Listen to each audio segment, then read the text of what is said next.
I don't know about you guys, but I don't call Weird Al weird. I call Weird Al Brilliant Al, because I mean he's just. Oh, we're live. Hey, hello. I hit that live button too quick. Yeah,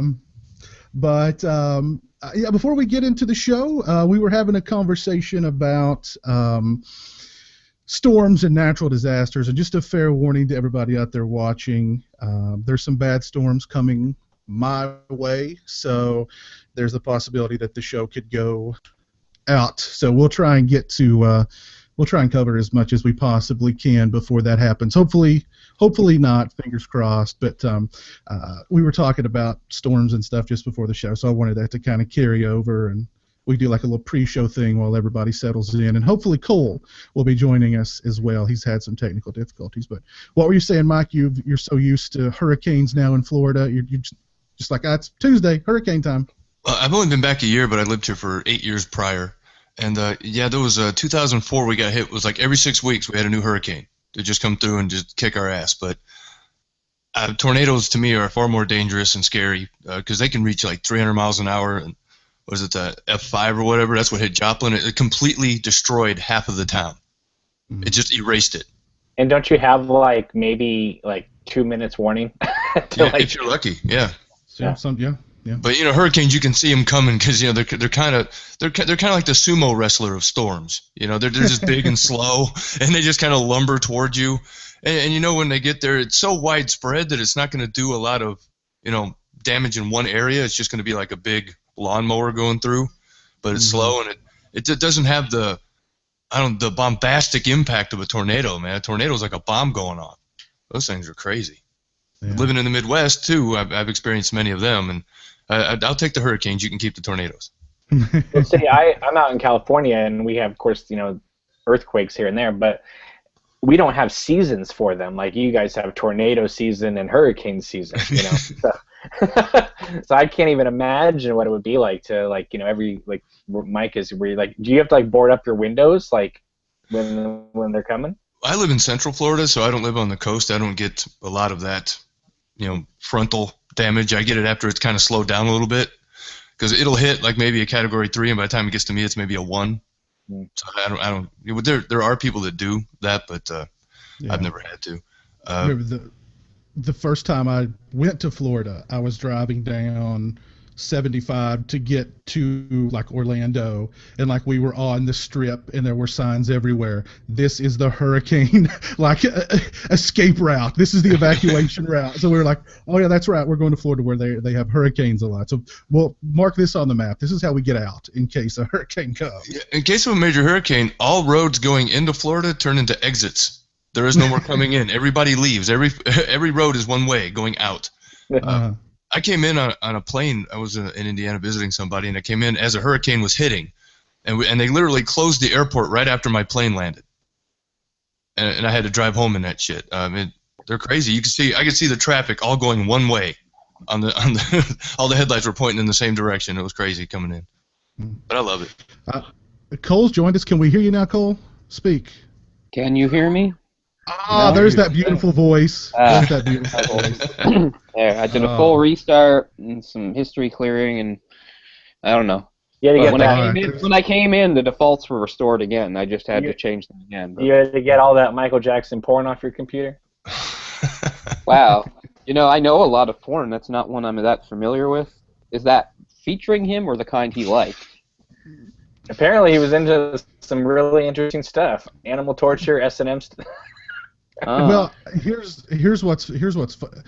That's actually that's supposedly not true. That whole not molesting thing. Well, see that whole thing that Radar Online posted the other day is supposed to be totally bullcrap.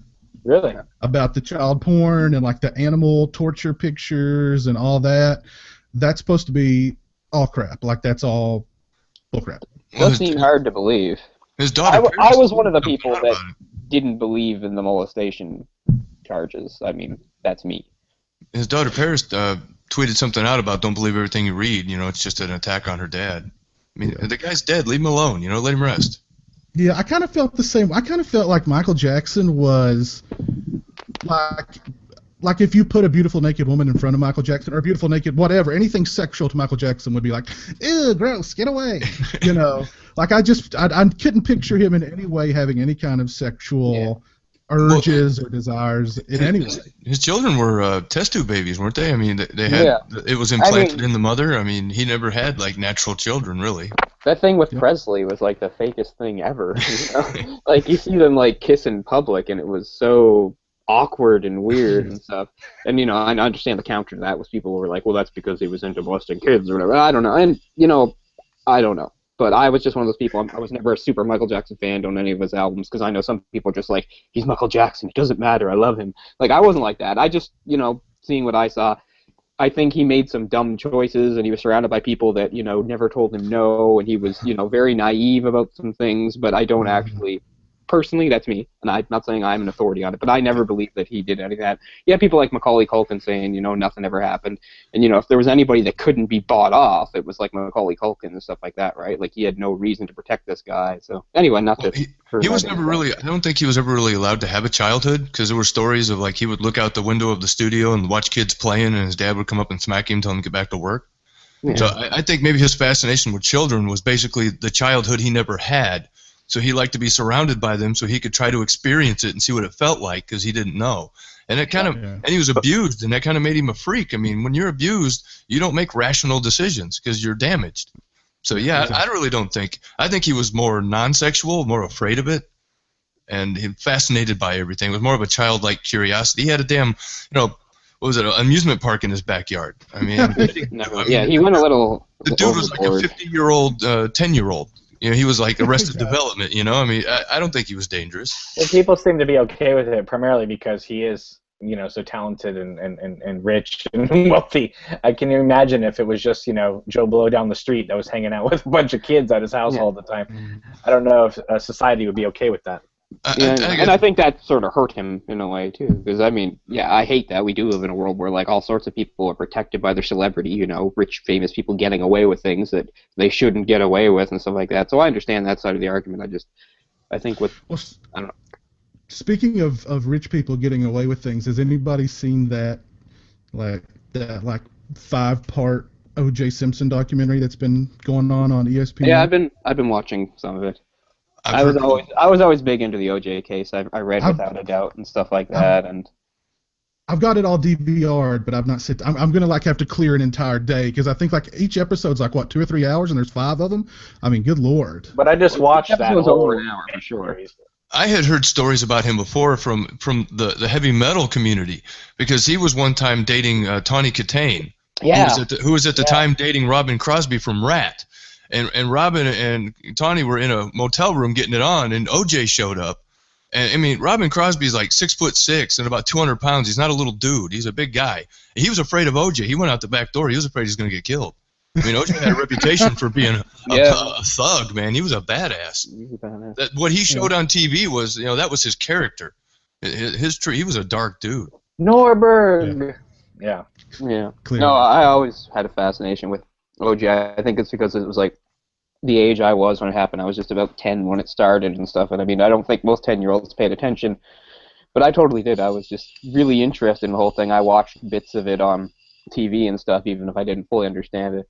I think I've said this before. I thought was a pretty good line, but it gets negated when you reach a certain age. Like, I'm 33, I don't look it, and, you know, when I was younger, I never looked at. So for years and years, you know, I go to, like, restaurants or bars and stuff with friends, and they'd all go in, and then I'd get hit for ID and stuff like that.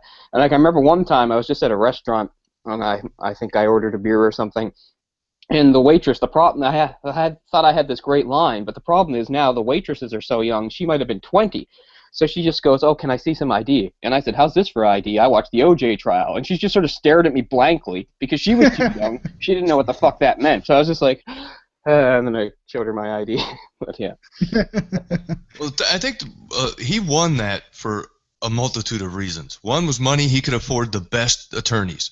I mean, and on the other end, the lead detective was Mark Furman, who was a racist piece of shit, right? Yeah. I mean, he was exposed to be just, you know, just an asshole. And then Marshall Clark, who was borderline incompetent, and her team, and they weren't allowed to do things. And I mean, it was just the perfect storm for him. He had the better The lawyers, their case was, they were just stupid. Well, They lost that. I He mean, didn't win, they and lost. ultimately, by a lot of things too. I mean, I don't mean just because I read her book, I suddenly believe everything she said, but I do have a certain amount of sympathy for her. I think she probably was a pretty good lawyer, but like you said, there were a lot of things that they were legally hamstringed from using certain evidence and et cetera, and yeah. well, and they based like it all on the glove. Yeah. And if the glove don't fit, you must acquit. I think that's all anybody thought of in the end. Well, if the glove don't fit, he couldn't have killed those people. I mean, and behind the scenes, OJ didn't want to do that because those were his gloves and he knew they would fit. So his buddy told him, well, stop taking your arthritis medication for 3 days. Your hand will swell up and the glove won't fit. Pretty smart. So that's what he did. He stopped taking his arthritis medication, so when it came time to put the glove on, his hand was swollen and it wouldn't go in. Yeah. Just little tactics like that, just behind the scenes. It's crazy. It's a pretty good series. I haven't seen all of it. I've seen parts of the first 4. Has the 5th part aired yet? I don't know, but I've seen them on TV and stuff, and it's all really interesting. Because I mean, you can understand why it was the case it was, because it was more than murder. There was murder and celebrity and race, and it lasted like well over a year. I mean, it was. I mean, it was going on. It started when I was a senior in high school, and it concluded. I remember the verdict came in when I was a sophomore in college. So. Wow. Well, you guys know the real reason he's in prison now is because of that. Right. I mean, he got sued civilly and lost, so he had to pay restitution to Nicole's family. And then, of course, the first time he did something, they snapped him up and they're like, "We got you now." They busted his ass. Yeah. I can remember so vividly sitting on the couch. I remember the placement of the couch, or not a couch, but a chair, like a recliner chair. I remember perfectly the placement of the chair, sort of catty corner to the television, sitting there watching it, thinking, this is America, and the guilty are found guilty, and the innocent are found innocent, and he clearly did it, so of course they're going to return the guilty verdict. And then when they returned not guilty, I think that was a big, wake up to, okay, things aren't always fair. You know what I mean? Well, wasn't this after the riots with the Rodney King thing? Yeah. Yes. So that was still in the air, and they had to be careful because OJ's black. Oh, well, we acquitted the white cops, and if we get this guy guilty, what's going to happen? Are there going to be more riots? There was a lot of shit in the air. Well, I live in an area where there's a lot of golfing. And OJ used to play here at one of the tournaments every year. Obviously not anymore. But during the whole trial, my grandparents used to go to a lot of the country clubs and stuff like that, and I would sometimes go with them. Every rich white person that was there was like going, "Oh, he's innocent. He's innocent," because he was a golfing guy. Yeah, you know what I mean? We golf with him. Yeah. And so to me, it was like, it's funny that people equate that case with race when it was all having to do with fame, because if if he wasn't famous, as Chris Rock says, he would have been Orenthro, the bus driving murderer. Yeah, without a doubt. But I was just so young that I mean, I had to years later absorb a lot of these things, because at the time I was completely naive and ignorant of a lot of the racial stuff and that I didn't really understand it, and it's not like I saw black people every day or anything like that where I was living and stuff like that. So I can just remember being really confused in the aftermath of the verdict being read. That it seemed like a lot of I'm not trying to say all, but it seemed like there was a lot of black Americans that celebrated the verdict because they saw it as sort of a victory for themselves. I didn't understand that at the time. I was just like, but he's. I didn't understand a lot of that stuff, and I had to, come to it again years later to really understand the racial landscape and things like that to get it. Because the aftermath of that was sort of baffling to me. Because like you said, you had a certain view of the justice system, and it sort of got changed and like that. And I think the same thing happened to me with that, and also some of the race stuff. Because I think unless you're born into some sort of situation where, I don't know, I don't want to, not always extremism, but if you're born into, say, a family of white supremacists, obviously they're going to shove race down your throat. And I guess if you're perhaps a minority or in an area sort of dominated by another race, it's probably always prevalent. But for somebody like me, it hadn't been something I thought of until I was probably about during the trial. I was, turning 12, 13, that kind of stuff. Before that, I was just like, okay, yeah. I was aware there were different races, but, I didn't think about what that meant or anything like that. Again, I guess it's just sort of part of being a child is that naivete and stuff, just seeing people as people and stuff. And I just remember just everybody starving for information at that time. I remember when I was in college and my school newspaper asked me whether I thought he was innocent or guilty or something like that, and I just was just wanting to get through the hallways, and I just said, no, he was set up. I'm pretty sure that he was set up by I don't know, I can't remember who I said, and they published it in the school newspaper, and like the next week, the LA Times left a message on my answering machine in my dorm room. I don't know how they got the number, saying, well, we're curious to talk to you about what you know about the OJ trial and stuff. I'm like, I never called them back because I didn't know anything. It was something I said off the cuff. You should have been like, 10K, I'll tell you all, just keep me anonymous, I'll tell you everything. Yeah, just call me Deep Throat.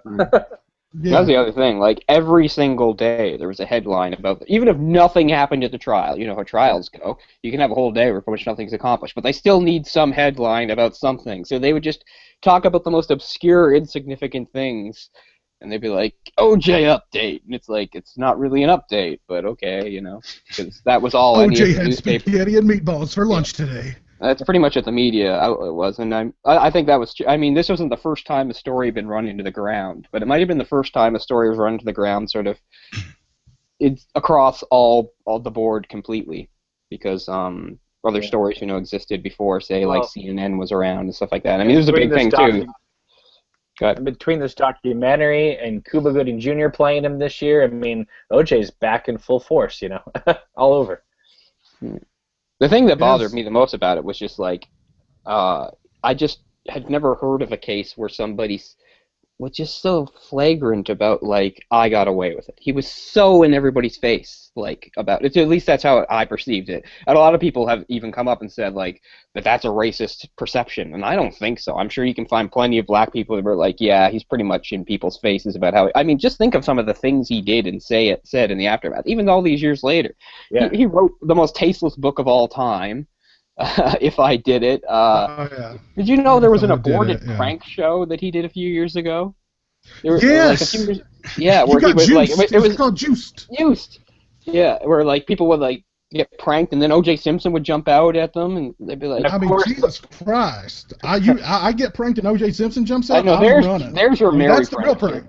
But of course, the worst thing the OJ trial brought to us came to us 20 years later with the Kardashians. If there was no OJ trial, we would never have Keeping Up with the Kardashians at all on TV. God. So we can thank that whole trial for that. Yeah, thanks, OJ. Yeah, thanks. Thanks a lot, buddy. Yeah, and another thing I didn't grasp too was not that I know we're moving on, but was I knew that football was big in America, but like to me, I didn't understand that winning the Heisman Trophy was a big deal. Like, but apparently, I see the stuff. He won the Heisman Trophy, and he was God. It's like he can do anything. Like that all went over my head. I had knew what famous athletes were, or at least I thought I did. But that was another sort of wake-up call to a sort of another plane of existence they get put on. It just sort of transcends race. It transcends economic background, that sort of thing. It's like, well, he's really good at football, so. Well, after the verdict, I was always hoping that they would have come back and done a fourth Naked Gun movie and kind of spoofed the whole trial. God.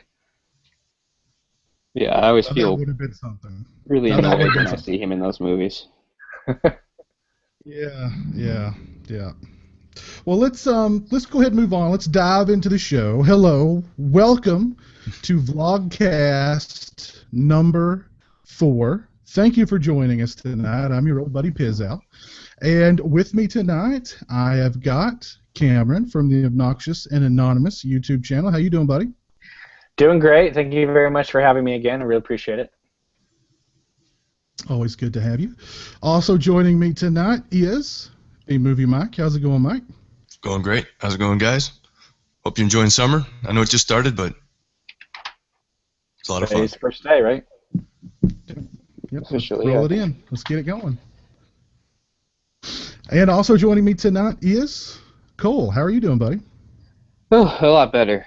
Throughout the spring, I just had a bunch of, not major, but like minor, like health things and stuff, like just a bunch of little setbacks and stuff like that. And then it all ended finally with some oral surgery and stuff. It's finally all behind me, and I'm feeling better physically than I felt in probably like 3 or 4 months, which is good. Getting back into, I've been running again in the evenings, which is nice, and going to my martial arts classes and stuff. For a while, I couldn't do that stuff, so it just feels so much better. So that's been good. I had asked you to participate, I think, in the very first Vlogcast, and you told me about you were having dental surgery, but you might be able to make it. Just depends on the surgery. And then you messaged me later, and maybe it was just me. Maybe I was high on antihistamines, but it just read really cryptic to me. And I thought, oh man, he is stoned out of his gourd on pain meds. I'm guessing he's probably not going to be there later. So yeah. I don't know if it was me just kind of loopy on antihistamines or you loopy on whatever pain meds you were on, but I was just like, wow, that's a cryptic message. Very possibly. Although I have to say, I had the same thing done several years ago on the other side. I had a couple of back teeth removed here, and this time I had back teeth removed here. Back teeth got ruined by stomach acid years ago. But anyway, and the first time was a really pleasant experience. They put the IV in me, and then I just sort of went out. And the next thing I knew, I was sort of waking up, and my father was in a chair next to me reading, and then I blacked out. Then I woke up, and then they moved me onto the recovery room. I put gauze in my mouth where I bled all over the place, and they put me in a wheelchair, and I went home and immediately slept. This time I did not go out. I mean, it still did the job. It dulled the pain. I didn't feel the needle and stuff like that. But I was awake and aware for everything, which is just so unpleasant because it's so much pressure. Because, these teeth, it's not like just, okay, so these teeth were ruined to the extent, it wasn't just, pulling teeth. They actually had to dig into the gum to get the teeth, not to get too graphic, right? But... So it's just so I'm not really feeling the pain, but I'm feeling all this pressure and horrible sounds. It's just like that. So it's just really uncomfortable. And then I went to the recovery room, same deal. But this time, even though, again, it's the rules, you leave in a wheelchair, I probably could have walked out under my own power this time. I didn't sleep at all when I got home either. So I don't know if I built up an immunity or what, but because this time I was just like, all right, this is good. I'm going to go out. And I never went out, which was at first terrifying. Then they started doing it. I realized, okay, it's all right. I'm not feeling it. But I was really disappointed because I was kind of looking forward to just being put under again. And this time it just didn't go. Cole, do not shout out to the gods that you now have immunity to teeth extraction. All right, they will challenge you on that. Oh, I'm sure I don't. Yeah, I don't think so, but yeah. So, the plan going forward is not to lose any more teeth, though, because not having back teeth here and here it's a relief to get rid of that. Because for the longest time, for over 2 years, this side, it was just sort of like a minefield of open nerve endings and stuff. So every time I ate anything, anytime, I had to be careful. So just finally, I just don't have to worry with that anymore. So yeah, chewing without that it's not ideal, but it's just so much better than what I was living with. So. Yeah, it's really good. Well, glad that you're feeling better and you've made a recovery. So always good. Always good. Yep. Well, let's go ahead and let's dive into some discussion here. Let's start the show, unfortunately, on a sad note. The young, very gifted actor, Anton Yelchin, passed away just a few days ago of what sounded initially like a totally freak car accident. And now from my understanding of it, and correct me if I'm wrong here, but the car was parked on kind of a steep incline, and what it sounded like to me was that he got out of the car, instead of putting it in park, he'd put it in neutral, which happens. He got out, walked down the hill to open the gate or get his mail. The vehicle followed him down. He didn't hear it, pinned him against a brick mailbox, and he died. Then a couple of days later, it was issued that Dodge had ordered a recall on the exact same vehicle that had killed him. And what was recalled? Do you guys know? It was something that had been recalled for a while. But I think it was kind of a newer car, and he wasn't aware of it. Okay. Yeah, because Okay. I mean, there's lawsuits opening all over right now about it. Mm. Was it something to do with the parking mechanism or something to Yeah, that effect? I don't know the exact Okay. part, but yeah, that's what it had to do with. Okay. And it was just one of those deaths that, I mean, all death is sudden, but my God, you get on Facebook or online, and it was just like, what? You know? Yeah. And he was one of those actors that, I don't know. I mean, I never really sought out a movie because he was in it, but he was always like the best thing in every single one of his movies. You know Yeah. what I mean? Yeah.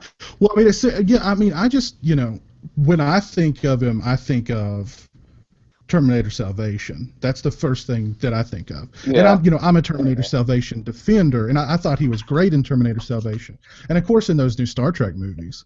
But I mean, he'd been in so much. He was This in is this is the Odd one that I Couple always movie, remember. Hearts in Atlantis. He was great in that. Yeah. In the Fright Night remake, Yeah, the Fright Night remake. Yeah, which a lot of not a people huge fan hated, of but that movie. I was okay with it. You know, that's probably because I never thought the first Fright Night was this masterpiece. I thought it was okay, so I didn't really mind the remake. I like Colin Farrell, kind of. You got to respect the guy because they asked him, why did you make Burying the X, movie that pretty much went straight to DVD, and he just said, I couldn't go through life without being in a Joe Dante film. So that's pretty awesome. That's some credibility right there in my book. So Yeah. but, yeah, just another, like I said, just a totally seems like such a just absolutely freak accident, and really really talented young actor, and there's a lot of young actors working today, but there's really only 4 or 5 that I think really stick out, and he was in my book definitely one of them, and yeah, very sad. Whenever I hear of a freakish accident like that, I always think of Final Destination. It's just, Eerily similar. like it's when it's your time, it's your time. Exactly. It doesn't matter how old you are. Right. And also, like a lot of actors, I mean, he's going to have like 5 or 6 movies coming out the next year. I mean, It's going to be in the Star Trek comes out next month, right? So, it's always a weird thing going to see a new movie and realizing somebody in it's already died. Like, Especially when they're young. Dark Knight. Yeah. Oh yeah. Absolutely. But yeah, if anyone hasn't seen him in these movies, Hearts in Atlantis is when he was a little kid. He was very impressive, and he never turned in a bad performance. The movie may have been bad, but he was never bad in it. He was great in Star Trek. Handled the accent. I mean, I always liked him. Oh yeah. Yeah. Well, he's of Russian descent. His parents are Russian. Mm-hmm. Yeah. So, yeah, very sad news, and yeah. So. But I remember all over Facebook though, people have been saying, I totally agree. Can we stop now? 2016? Have we had enough death? Yeah, it really seems like one of those years. I mean, geez, like I mean, some of them maybe you could expect, but I mean, Anton Yelchin's dead. Bill Cosby's still alive. I don't know. Yeah. I mean, I was like, I actually found out Pezel was the one when he said, well, we might be talking about it. That was how I found out he died. I just had been out of the loop or something like that. But all the other ones, like, I can remember, like, going to just, like, this MMA site that I go to at the time, and they're like, Kimbo Slice dead. I was like, no way. No way. Yeah. He's going to fight in August. He's not dead. And after that horrible fight he had with the other guy, everybody probably expected that guy to be dead, because the other guy was the guy who went to the hospital after the fight, and everyone's like, if people don't know, he fought another sort of street fighter, not really officially trained MMA guy, the type of thing that MMA fans hate, right? Like, not real MMA guys. And their fight was an absolute farce. Like, neither of them were in good enough shape. They were just, by the second round, they were both just so out of, it was just awful. They had to keep getting stood up by the ref because they were just, like, not doing anything and flailing around. And then Kimbo got the win as a TKO. The other guy didn't really go out from punches. He just went out from sheer exhaustion. And then he was in the hospital for, like, weeks afterwards, and all flared up all this stuff again about, like, Bellator was to be able to put the fight on, like, how irresponsible it was, and blah blah blah blah blah. But what was lost in it was, well, Kimbo was still the winner. Kimbo was somewhat more legitimate than this other guy. He had been doing official MMA for about 6 or 7 years, and he was going to fight again in August. So When I found out he was dead, I was like, what? Like, I mean, he's 42. 42, 6 children. You know, there are a lot of, like I said, he had his detractors, you know, because of the way he came up, but he was an important guy for the sport in a lot of ways because, you know, people can look down on it, but the fact that he was doing this YouTube backyard brawl stuff, it brought attention to it. A lot of people that probably weren't into the sport wanted to see this weird backyard internet brawler sensation, and, you know, he got ratings and stuff like that, and people all said all sorts of nice things about him. I never liked his manager, though. His manager was like the ultimate, it seems to me, like, even though the manager claimed like he was his best friend, I always thought the manager was sort of like the ultimate incarnation of like that, you know, that like the evil manager who's just out to exploit, and make money off the person and just slays her. Right, I really cannot stand his manager. I remember seeing like there was a little documentary that's called like Kimbo Slice: The Truth, which they were putting on like before the fight, and his manager just like pissed me off the whole time. Like everything he did and said did not sound genuine at all. But I mean, it doesn't really matter now. But yeah, I was just so shocked by that. Like I was sure, like it was, like I actually thought it was like a typo or like just like a fake rumor when I first read it. So he's gonna fight James Thompson, a washed-up guy, but a guy that was still fighting. They were gonna fight in August. Like I said, if I had read Dot 5000, that's what the other guy called himself, by the way, Dot 5000. If I'd read he had died, I wouldn't have been surprised because I'd be like, well, no shit. Like his heart seemed to give out like right after the fight, and he never should have done it. But Kimbo, yeah. So that was another one like that just blindsided me. I can't exactly say I was a huge fan of him, but I was, you know, I feel bad that he's gone. He had 6 kids, people liked him, and yeah, it was another one that just shocked me to no end. I was never, I've never been a big fan of MMA or anything like that, but I mean, I knew who Kimbo Slice was. Right, and that sort of thing. Like a lot of like people that are casual fans, just like that, like they knew because he brought something different and stuff. So.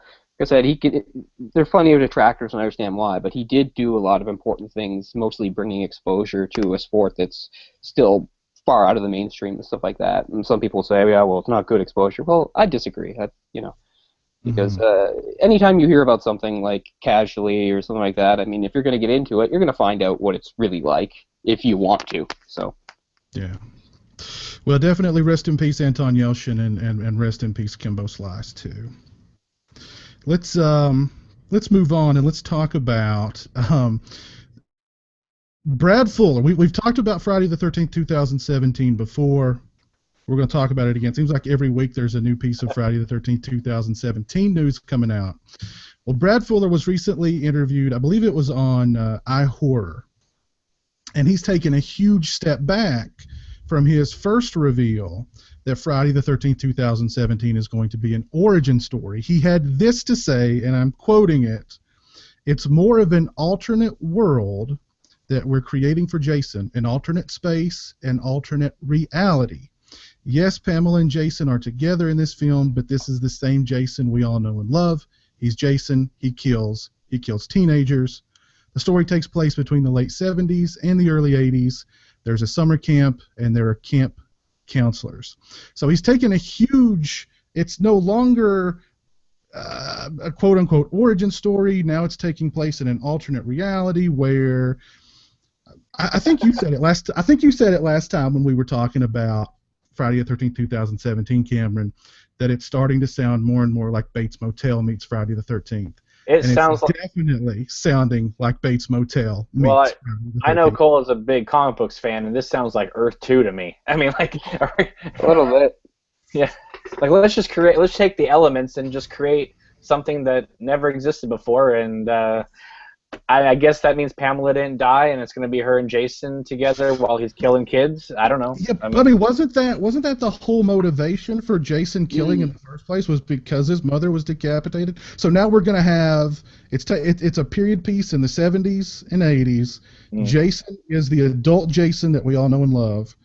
A very non-decapitated Pamela is going to be there, and he added that Elias Voorhees, Jason's pop, may or may not appear in the film. That's still up in the air. They've not decided yet. Do you see? Like they're totally just changing everything around. Do you see what Rob Zombie's Halloween 2 made them do? I mean, because they went, wait a minute. He took the Pamela Voorhees thing for Michael Myers now? Okay, now we got to do something different with Jason. Oh, my God. I don't know. I mean, you say Friday the 13th, 2017. I'm going to be I'm going to play Mr. Pessimistic tonight and say I don't think it's going to happen. I don't think they're ever going to make a movie. It doesn't seem like it. I mean, if they're still undecided about, big story details. We may get Friday the 13th, 2019 in about a year from now. I mean, I don't know if it's ever going to happen. Whether or not his never-before-seen or even referenced father is or isn't in the movie is a huge deal. It's not like one of those little things that you can just toss in at the last minute. So if they're not decided on that, yeah, to me it sounds like this movie has, like, nothing going for it except like that title. Yeah, well, and I mean, and they've got a release date, January 13th, 2017. Yeah, well, how many times in the past did they have a title and a release date and nothing else? I mean, that's kind of how those movies are thrown together, and that pretty much spells doom, really. If it ever sees the light of day, which I agree with Cameron, I don't think it ever will, especially not in that form. But if it does, I have no hope for it to be good if they go down that track. And January, that's like the worst release date ever, like right after Christmas. Well, yeah, I know. That's not when I'm in slasher mode. That's going to be a Friday the 13th. That's going to be a Friday the 13th. I don't think that's powerful enough. For me, at least, slashers are either in the lead up to Halloween or they're like in the summer. To me, like releasing a slasher either in the dead of winter, especially like right after Christmas, like you said, that just seems like the worst possible time for a slasher release. But the studio was probably happy about that. They're like, wait a minute, Friday the 13th is in January? Well, isn't that where we normally dump our shit? That's perfect. Yeah. They're like, no pressure. Yeah. Well, that's the other thing too. I mean, Friday the 13th as a series has been around for so long, but it's been a while. It had its one sort of it had its one remake, which I guess wasn't really a failure or wasn't really a success. It just was, and like that was almost like 7 years ago now, and so it's hard to it's hard to gauge what expectations would be for a movie like this. Like what is there really a big build up? There's not a lot of people talking about this besides us. There are obviously there's the horror community and stuff, but it's a fringe community. It's not so. I don't know. It's almost an impossible movie to have sort of expectations for, even by the people that are making it. And yet they have the screenwriter of Prisoners working on it, and it's going to be a January dump. Like, it doesn't make any sense. Yeah, I don't know. I don't. I keep saying, and a lot of people keep saying, they're overthinking it. They're just overthinking it. Why can't they? Just throw Jason in the woods with some teens and have him kill. And I mean, and I think their thought process is kind of like, well, that's kind of what we did with the remake, but it was okay, but you guys didn't, it had a big opening and then you guys left it and it just went nowhere. Well, it didn't have any likable leads, and they said that Jason was killing people because they had infested his marijuana supply. Yeah. I mean, well, and he was taking captives. He took a captive, and they couldn't. I'm sorry, they couldn't just say that Jason just pops up randomly. They had to give him an underground tunnel system to explain how he just magically gets places. It's things like that made the 2009 film, and the fact that there was no ending. It just kind of stopped. Well, see, that's another result of Rob Zombie, because they had to give Jason a motivation. They had to give him some kind of a backstory, some kind of a personality. He couldn't just be there. But I don't know. Let me be real pessimistic. Do we really need another Friday the 13th film? I mean, they'll never do better than the originals. The story, like you said, it's simple. It's been done 100 times. Even if they did follow the exact same, plot device, let's say they did something like 4 or 2 or something, but they did it modern style. Would it still be as good? Probably not. And we've had a million. And what would it accomplish, really? And we've also had one more movie.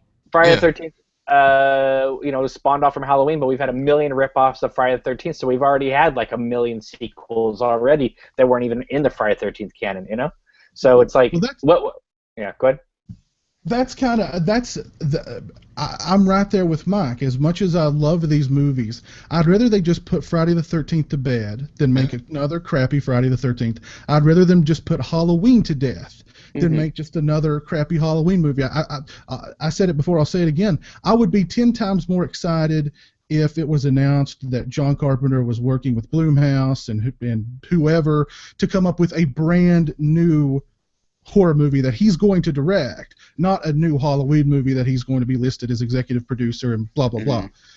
I'd be far more excited for an original new horror project from John Carpenter that he's actually going to have his hands on and his hands in, and you know what I mean. Then yeah, he's producing the next Halloween, whatever it's going to be, remake, reboot, sequel, prequel, whatever they come up with, From the director of Ouija 2. Yeah. Nice. Yeah, well, you know what? I actually watched the trailer for Ouija 2, and I was like, okay, I'll give it the benefit of the doubt. If Mike Flanagan's directed it, I'll give it the benefit of the doubt. Actually, Jason Blum tweeted out today. He said, "I know Ouija wasn't great, but he was like, basically, just give us a second chance. Here's Ouija 2. But if Mike Flanagan's involved in it, I'll give it the benefit of the doubt." The trailer didn't look bad, I thought. What's it called? Ouija 2 Electric Boogaloo? Ouija 2 I mean, not even of rhyme. Evil or something like that. Okay. It was Origin of Evil or something like that. I don't remember. Hopefully it's better than Witchboard 2. But I can't. If a new Friday the 13th really is going to happen, I can't agree that they're overthinking it, because it's true. This franchise has been around for over 30 years. There's been a bunch of sequels. It's gone from its highs and its lows to the point where, it sort of stops. There's no movies for many years, and then another one. When you do that with a series that has a name like that, if you are going to make a new movie, you have to do something to justify it coming out. And so I can't say they're overthinking it, because if they do just come out with, like you said, one that's like reminiscent of like the ones from the 80s, it's like, okay, we're not going to do anything new with the story or anything. We'll just, plop him in the woods and he'll kill some, I mean, it could be enjoyable to a certain degree, but it's also creatively pointless. And I know people can say as much money as a complete overthought film. I mean, it's going to make as much money. It doesn't matter. That Friday, the audience is going to be there regardless. I know, but I'm trying to be a little less cynical than usual and be on the more artistic side of this and just say, there's no merit to making a Friday the 13th movie if you're not going to do something, good with it. I mean, I get it. The movies were never high art to begin with. They served a function, and while the genre was popular, they pumped out some profit. But we're not in that era anymore. So now, to me, the burden of using that name going forward is twofold. Using the name not the burden. Well, one side. Using the name going forward, the advantage is name recognition brings in, a certain guaranteed audience. But then, to me, the burden, like I said, is if you're doing this, it has to be something. It has to be something different at this point. And I guess I know the movies aren't high art, but the people in this business, at least some of them, the screenwriters and stuff, they have to be able to feel they've done something worthwhile. But they already have an Earth 2, all right? I mean, he landed on Earth 2 at the end of Jason X. Right. I mean, why don't we just start up a story after he's landed on Earth, on this second Earth? I don't know. I wouldn't say why. I say why not to any of these. I even thought the 2009 one was really bad, but I wouldn't have objected to a direct sequel to it, which, I guess is long. There's that's absolutely not going to happen. It was bad, but it was not. But when you compare it to all the other remakes that they have come out, it looked pretty good. Yeah. I really, the first 5 minutes of that movie gave me hope, because I liked the way they tied it into the original, because it flashes back to 1980, and the event, and it sort of suggests, that this is sort of a sequel to the very first one, but there were no others in between. And I thought that was kind of neat, because that gives the right time frame for Jason to get older and stuff like that, but, then it wound up not mattering. Well, let me ask you guys this, and let me ask everybody who's watching as well. And if you have any input, everybody out there watching, to any topic that we discussed tonight, please let us know in the comment section below. Leave us questions or comments in the comment section of the YouTube video, or you can tweet them at me at Pizzal on Twitter. But let me ask you guys this, and let me ask everybody watching as well. How can you, or if you had the job to pay service to the fans like us, who Friday the 13th is very much that original Paramount 8, while, and let's let's say you do have some I don't know, some artistry, some artistic credibility. What can you do with Friday the 13th that can appease both? Remake Jason Takes Manhattan with a real budget.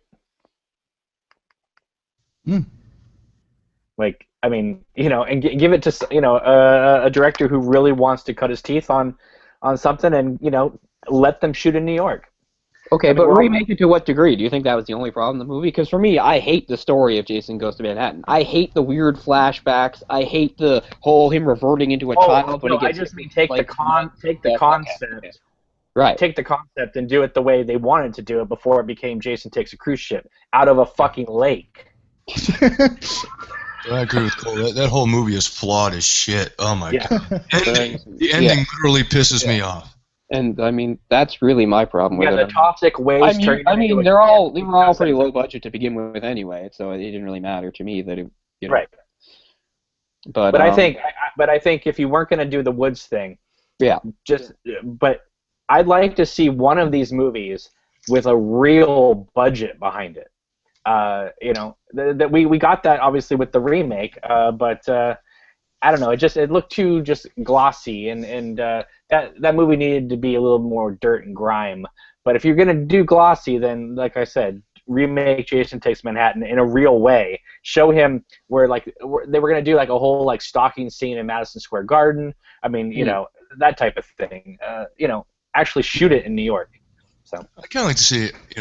I think Part 3 suffered from the 3D treatment. They paid so much attention to the 3D cameras and shooting for the 3D, they kind of forgot about the acting and the story. If you just threw out the 3D element and just, with a budget, remade that movie where it's still kind of feral Jason, where he gets the mask, and I don't know, I kind of like that's just be my personal choice to remake. Yeah, because what's weird is that at the end of Jason Takes Manhattan, he turns into a kid, and I understand New Line got the rights, and so they had to kind of do their own thing.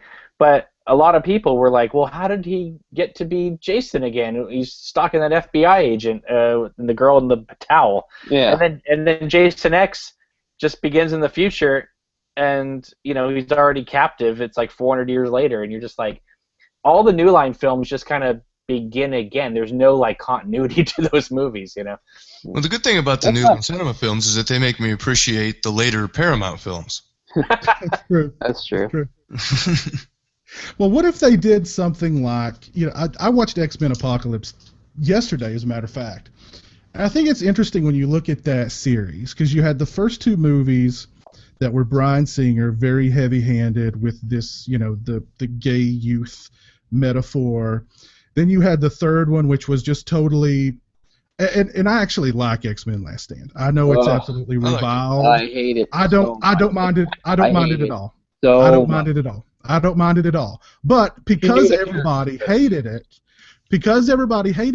they said, okay, let's change everything.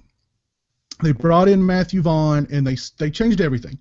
They turned Magneto into this anti-hero. They turned Mystique into Jennifer Lawrence. Jennifer Lawrence, yeah, exactly. There you go. They changed everything. In that movie, I remember liking it quite a bit. It must have done really well. So they go. You're talking about First Class? Yeah, First Class. Yeah. Yeah, I thought First Class was the first decent one. It was an interesting idea. But see, then what they did was they go, okay, thank you, Matthew. Bryan Singer, come back in. Now let's get back to this super drab, super dark, super serious, heavy-handed social message kind of movies. Right. Why?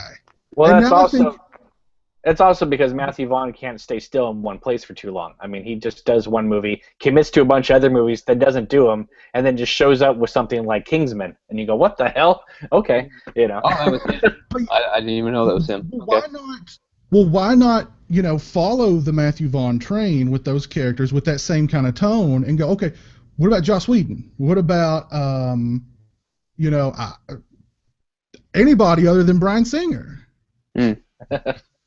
Especially because he was coming off Jack the Giant Killer, But Days of Future Past is, I think it's the most interesting of Bryan Singer's X-Men movies. Yeah. I've actually not seen it, and the only reason I saw Apocalypse was because my girlfriend wanted to watch it, and I was like, why not? And I thought Apocalypse was a fine movie. It was pretty good. I have to. Yeah. Days of Future Past is all about leading into Apocalypse, really. So I don't know. You should probably see it at some point if you thought Apocalypse was any good. The road cut. Yeah, I'll check it out eventually. Yeah. I'll check it out eventually. But I mean, I thought Apocalypse was, wasn't bad at all. I enjoyed it, but I kind of felt like, okay, we're back at this we're kind of back where X-Men 2 ended. It's very drab. It's very dark. It's very kind of, could Friday the 13th benefit from an X-Men First Class kind of movie where they just kind of? I think so. One thing I don't like about these new movies is that they reduce Wolverine to a cameo. Right. Well, it's like a one-scene thing where he has like a line and then he's gone.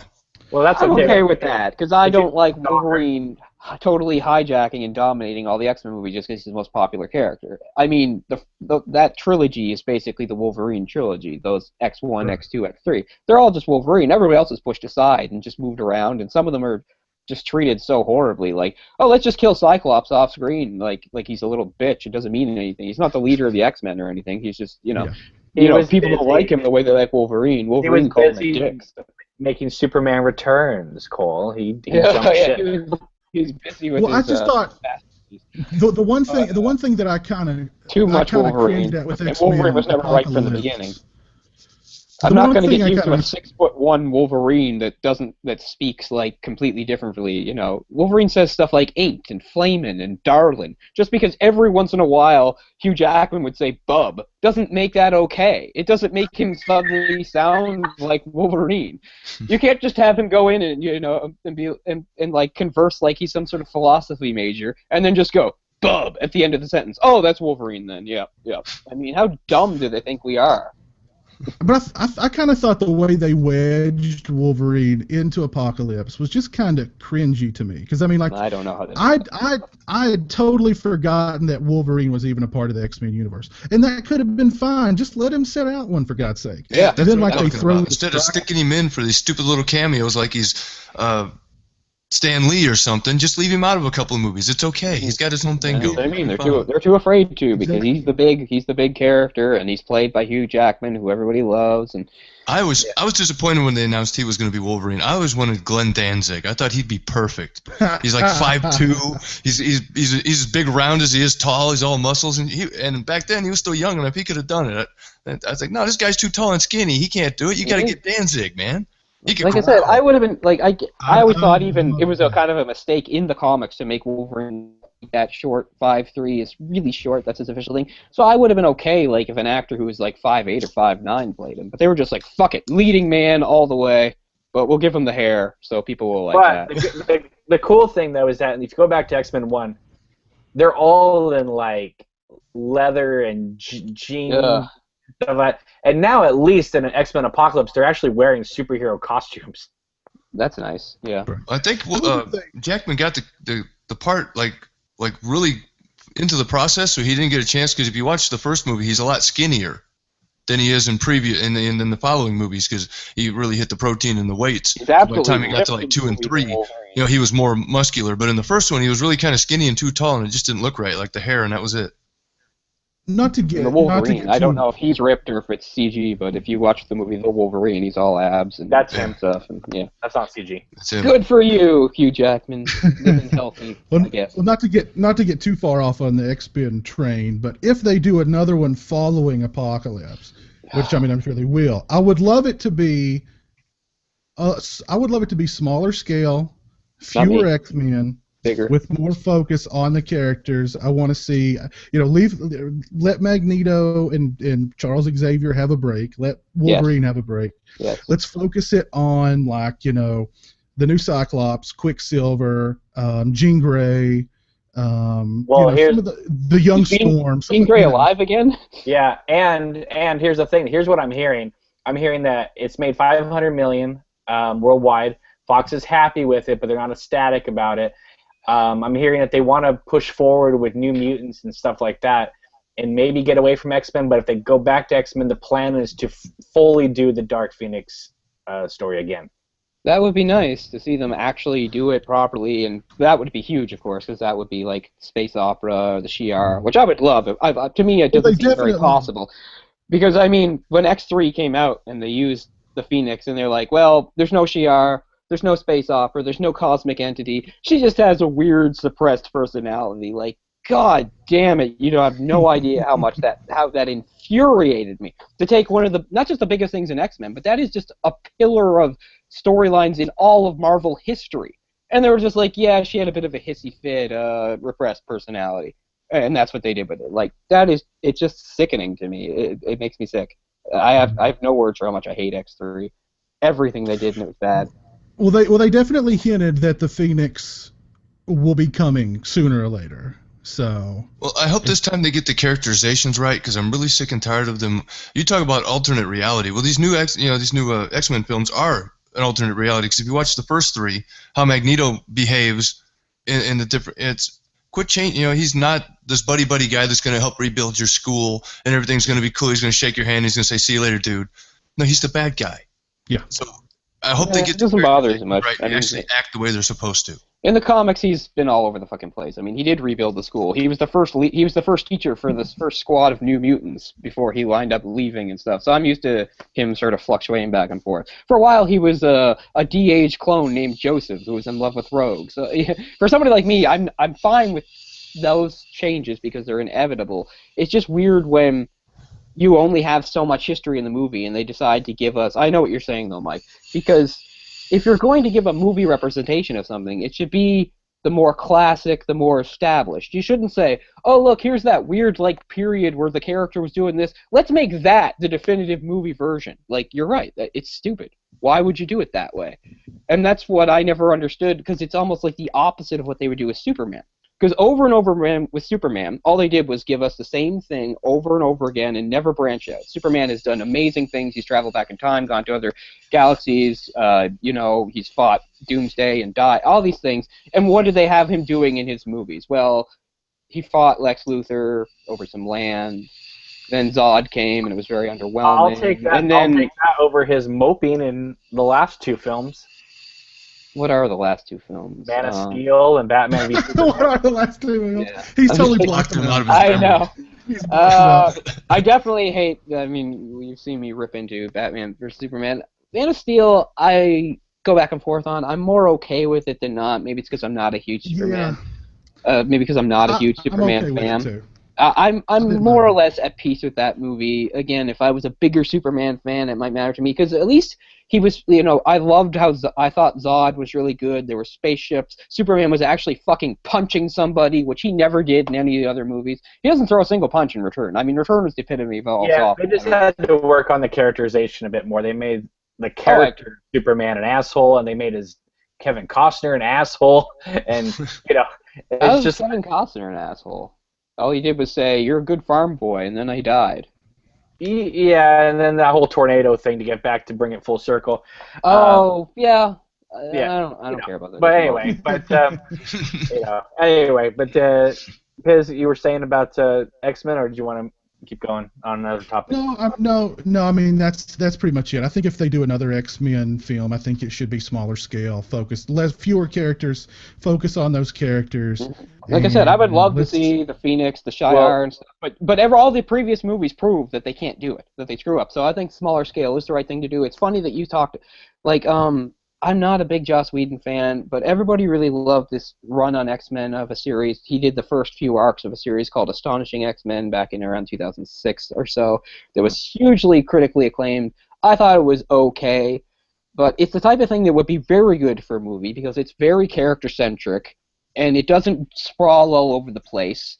And it's, again, it's just more self-contained. It deals with a certain amount of X-Men dealing with certain amount of problems and enemies and stuff, and it doesn't sprawl all over the place. It's focused. And that would actually be pretty good for an X-Men movie to do, because I don't know. We still haven't really gotten to the point where like the movies can take on the grandeur of the comics just by logistics. Marvel's doing a pretty good job with their, better than anybody I think thought at the time with their connectivity.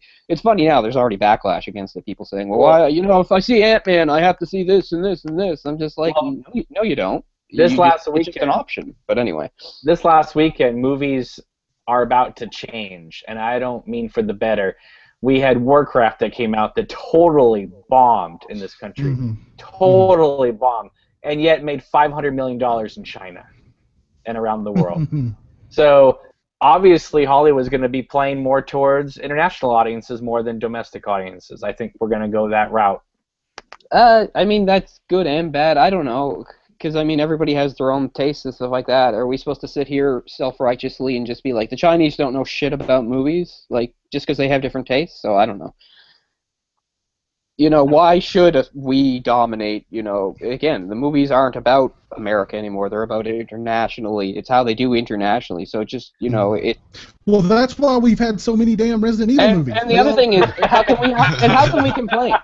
And how can we complain anyway? We have, since movies have been around, we've more or less dictated it. Now the pendulum is starting to go in the other way, and we're all going to get bitchy about it. I mean, that's not really right. But it's just funny, though, we have all these movies are opening up internationally first, and then basically by the time it gets to America, like, we have every spoiler on the internet. Oh, yeah. Well, as a movie fan, if this is what they have to do to continue to make movies, it may not be optimal for us, but at least they still get to make movies. So, plus you have to remember, especially in like the case of China, like I get it, they've like they've really liked a lot of like these movies that to us like we've just become numb to and dislike for all their dumb CGI, like the latest Transformers and the last. They hated Star Wars. There you go, and the last Star Wars bombed. And the last Terminator and stuff like that.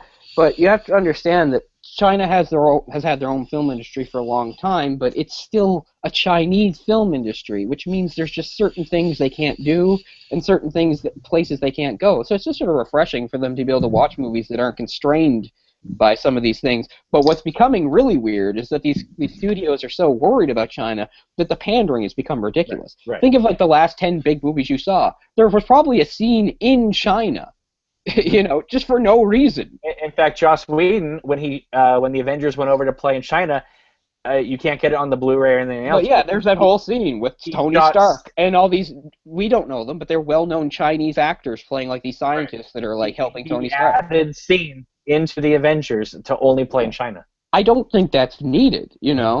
I mean, the Chinese people don't love. I mean, they like the Avengers. There's never been a Chinese Avenger. And it's not like, well, we better, make a bunch of Chinese support characters because otherwise, I mean, I think they're pretty used to people not being Chinese in movies from the West. I mean, Hell, we even needed the Chinese Space Department to get Matt Damon back in The Martian. So. It's true. Yeah. Well, I'm going to pose a big hypothetical question to you guys here pretty soon. And it has to do with, particularly Universal Pictures, who, they got hit big, at least domestically, with the Warcraft movie, and they've had a couple of other big flops. So, coming soon, their Universal Monsters thing is going to flop too. The Warcraft movie would have been good if it was true to the games, but I haven't seen it. But as far as I know, there's no like building barracks, there's no skinning or mining. I mean, these are important there to the game. How can you watch a movie if nobody's out there, getting their armor enchanted and all those other little bullshit things you do in Warcraft? Well, they just got the war part. They left the craft part out. Yeah, exactly. So plus it's I think it's just about humans and orcs, which is pretty limited too, considering all the stuff that Warcraft is supposed to be about with all these other races. I don't know. But maybe you could say, well, it's the first movie, they're keeping it simple. So I don't know. I haven't seen it. I'm on the fence about whether to see it. I've been playing the game on and off for 6 or 7 years. So part of me feels kind of obligated to see it. I don't know. I think I remember Cameron saying that it was like expected to be Battlefield Earth bad. Yeah, wow. I heard that. Yeah. I can't imagine that. But we should have had Orc on the show because I'm sure he's probably seen it numerous times, whether it's good or bad. On a loop. But I'm going to pose you guys. I'm going to pose you guys a very interesting question. Not quite yet. I'm going to let it build. But about one of Universal Studios' most beloved properties that they may want to wheel it out just for a cash in. But we'll get to that momentarily. I do want to talk about a sort of, I guess from a mainstream point of view, we were talking about X-Men Apocalypse, which was expected to be a huge blockbuster, but has done okay. It's not been, overwhelmingly, successful.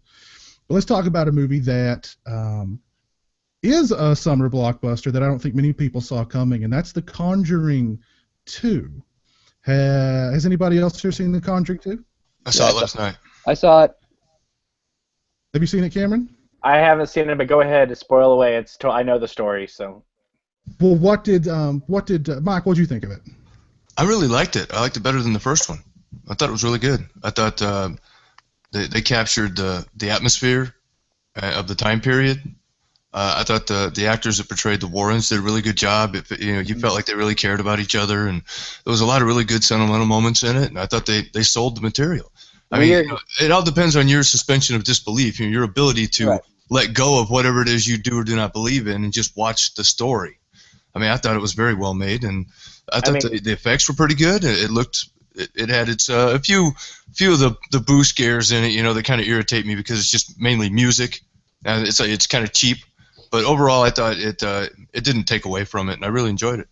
I saw online people saying, James Wan should be considered one of the best new horror directors and this and that. I mean, has there been another horror filmmaker that has now successfully spawned 3 franchises? Well, I wouldn't say he's new. I mean, he's been around for yeah. I know. But he's considered new within the context of exactly. We're all the but with Saw, Insidious, and now The Conjuring. I mean, The Conjuring. I mean, with the success it's had and the respect it's had, we're gonna get sequels with with the Warrens. That's going to be a whole series. I mean, there's going to be like 10 of them.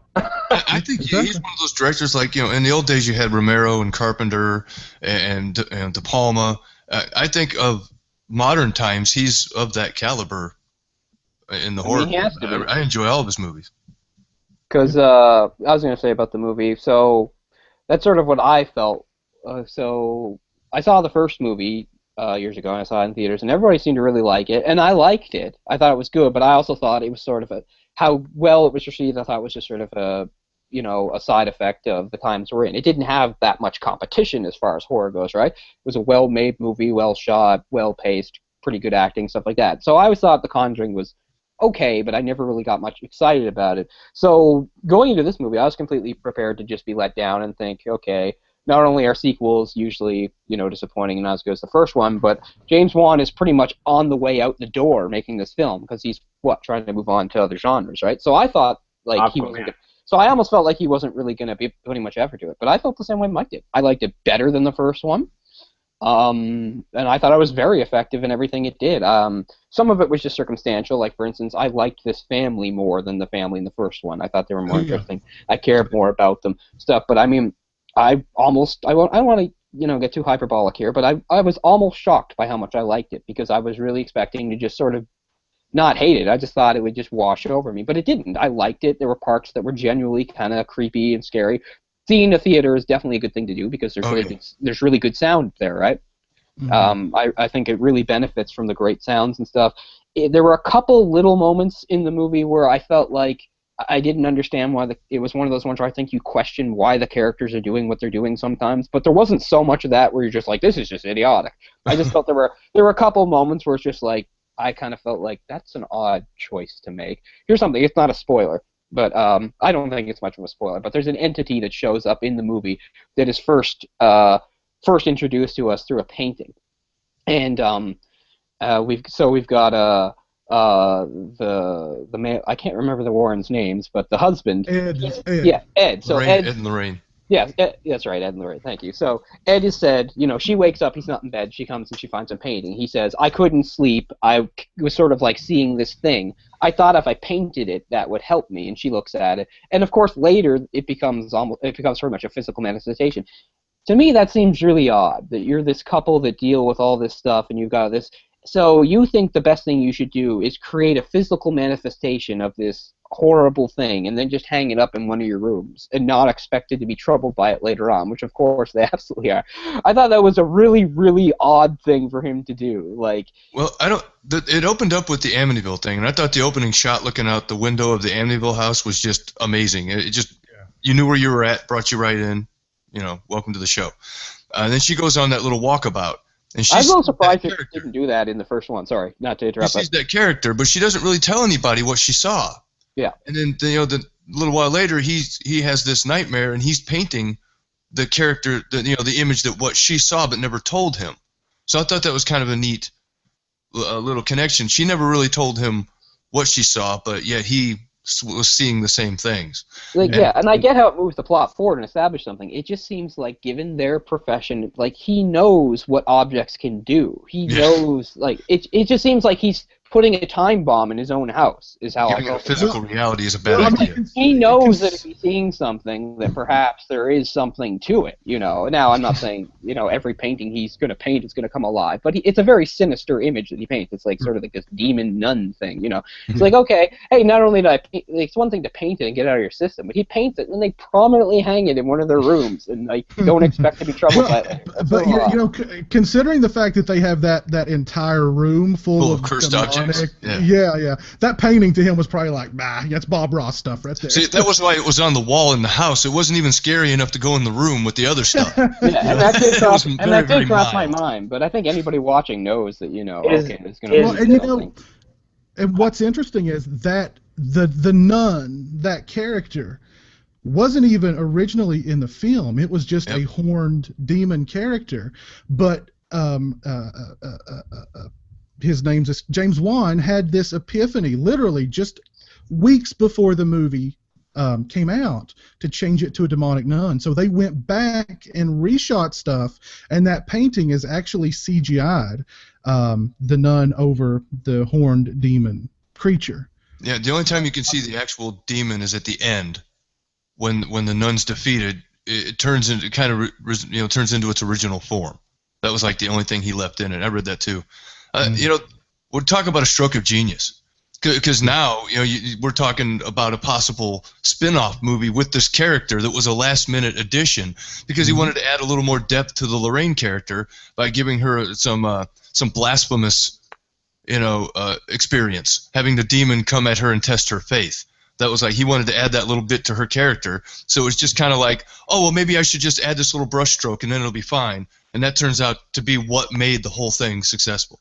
That's just that's happy little accidents. What's really interesting is after Saw, James Wan made a few films that just seemed like he was kind of struggling for a little bit. We had the what was it? The one with the Dead Silence, and I like that one. And Death Sentence with Kevin Bacon and things like that. But after Furious 7 and The Conjuring and Insidious, a movie that was made for less than $1 million and grossed $100 million.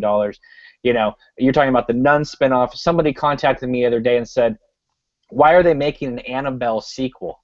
And I said, because Annabelle cost $6.5 million to make, and it made $275 million worldwide. Wow. Think about that profit. Warner Brothers just like, well, she got James Wan, give it to us, Now, I haven't seen The Conjuring 2, but would you say this is a better directed sequel than a lot of people said about Insidious 2? A lot of people didn't like Insidious 2. Oh, yes, absolutely. Yeah, much better. It's way better. Insidious 2. It's way better. This is better than the first Conjuring. Definitely say that. And it's the first Conjuring. It is. I think it's the best horror film I've seen since the first Conjuring. I get why they can do it. And it's like when you said how there's going to be a bunch of these movies about the Warrens, it's like, well, there's only so much to draw from, but it's just like, so it didn't stop with the Amityville movies, They did a couple Amityville movies, and then there was nothing else to draw from, so they just made shit up. So I assume they can just do the same thing. The budgetary things that you mentioned, that's how come we had Friday the 13th every year. They would spend $2 million on the film, make 50 to 100 million back. Hey, let's do that again. That was fun. Yeah, but now Warner Brothers isn't shying away like Paramount did. They're proud of these movies. They're taking ads out in Variety. They're showing them off. It's not like Paramount saying, okay, we'll fund these like high budget films with our Friday the 13th films, but we won't tell anybody about it. Now, did you guys notice something about this film? They're summer releases. They're not fall releases. These are summer releases. They're putting them up against movies like Warcraft, which are supposed to be huge blockbusters. And it's winning. And it's winning. Exactly. I wanted to ask you guys that saw it if you noticed the difference. Now, I read that the original Conjuring was shot to be PG-13, but it got an R, so they just let it go. They're just like, all right, we'll take the R, whatever. But they originally intended it to be PG-13, and that's the way they shot it. Now, this film, they shot it to be R, and it got an R. Can you tell the difference? Because sometimes you watch an R-rated movie and you go, okay, that could have been PG-13. I don't know why it got R. And I don't know if you noticed the difference between the two. Intensity. I couldn't. Yeah, just simple intensity, horror, thematic elements. That's really it. Yeah. Because I mean, there was no foul language, there was no nudity, there was no graphic violence or anything like that. The intensity of maybe the scares and the danger that the children, the positions that the children were in, maybe was what it was. But I wanted to give a shout out to that young actress. She nailed it. There was that scene where she's doing the interview with the TV people. And the spirit overtakes her, and she's snarling. Okay, in Canada, The Conjuring 2 did not get an R. This is 14A. So wow.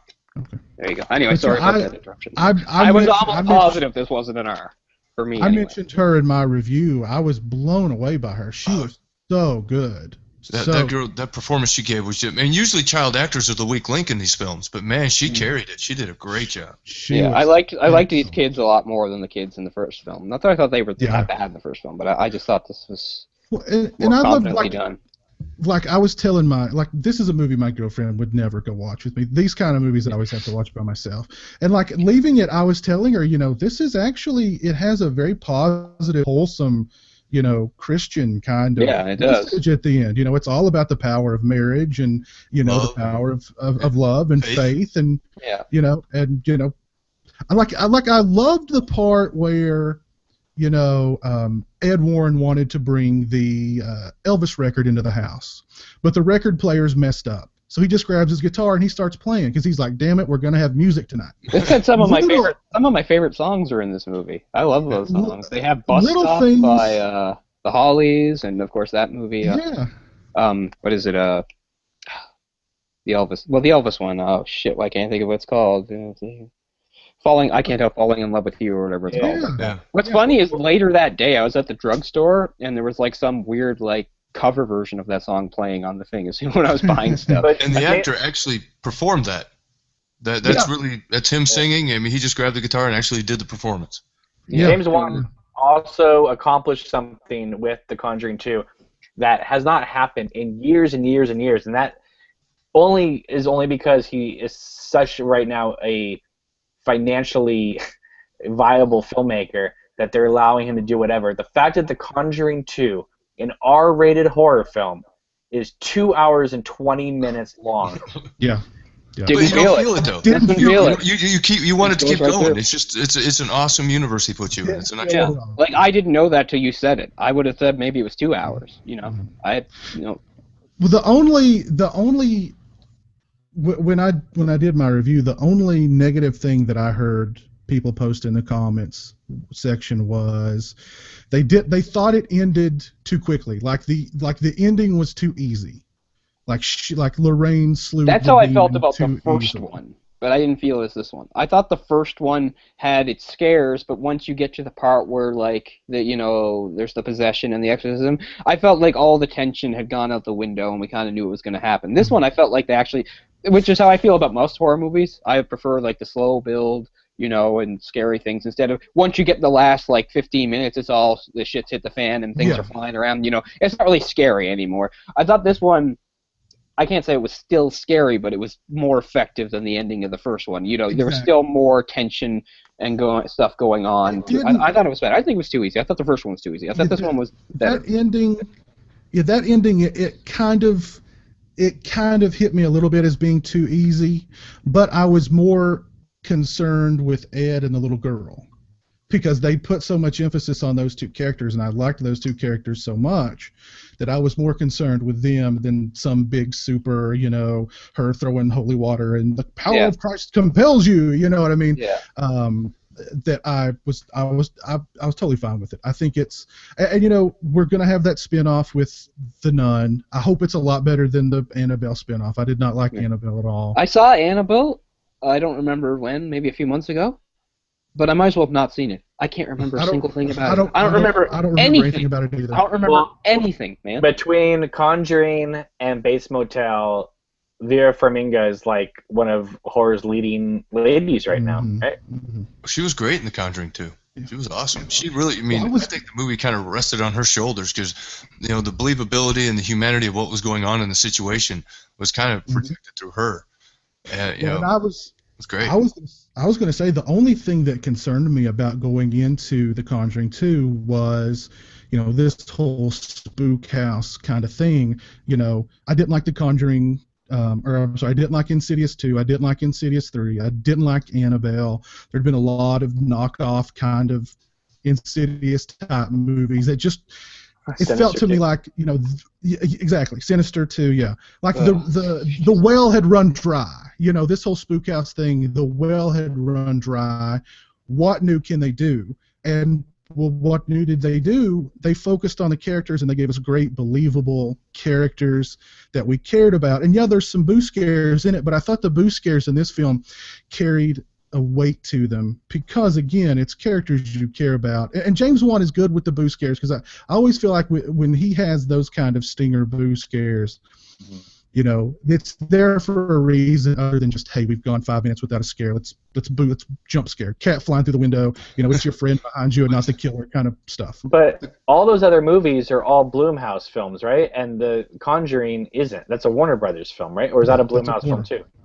Right. So actually, it might be associated with Blumhouse. Okay. I don't know.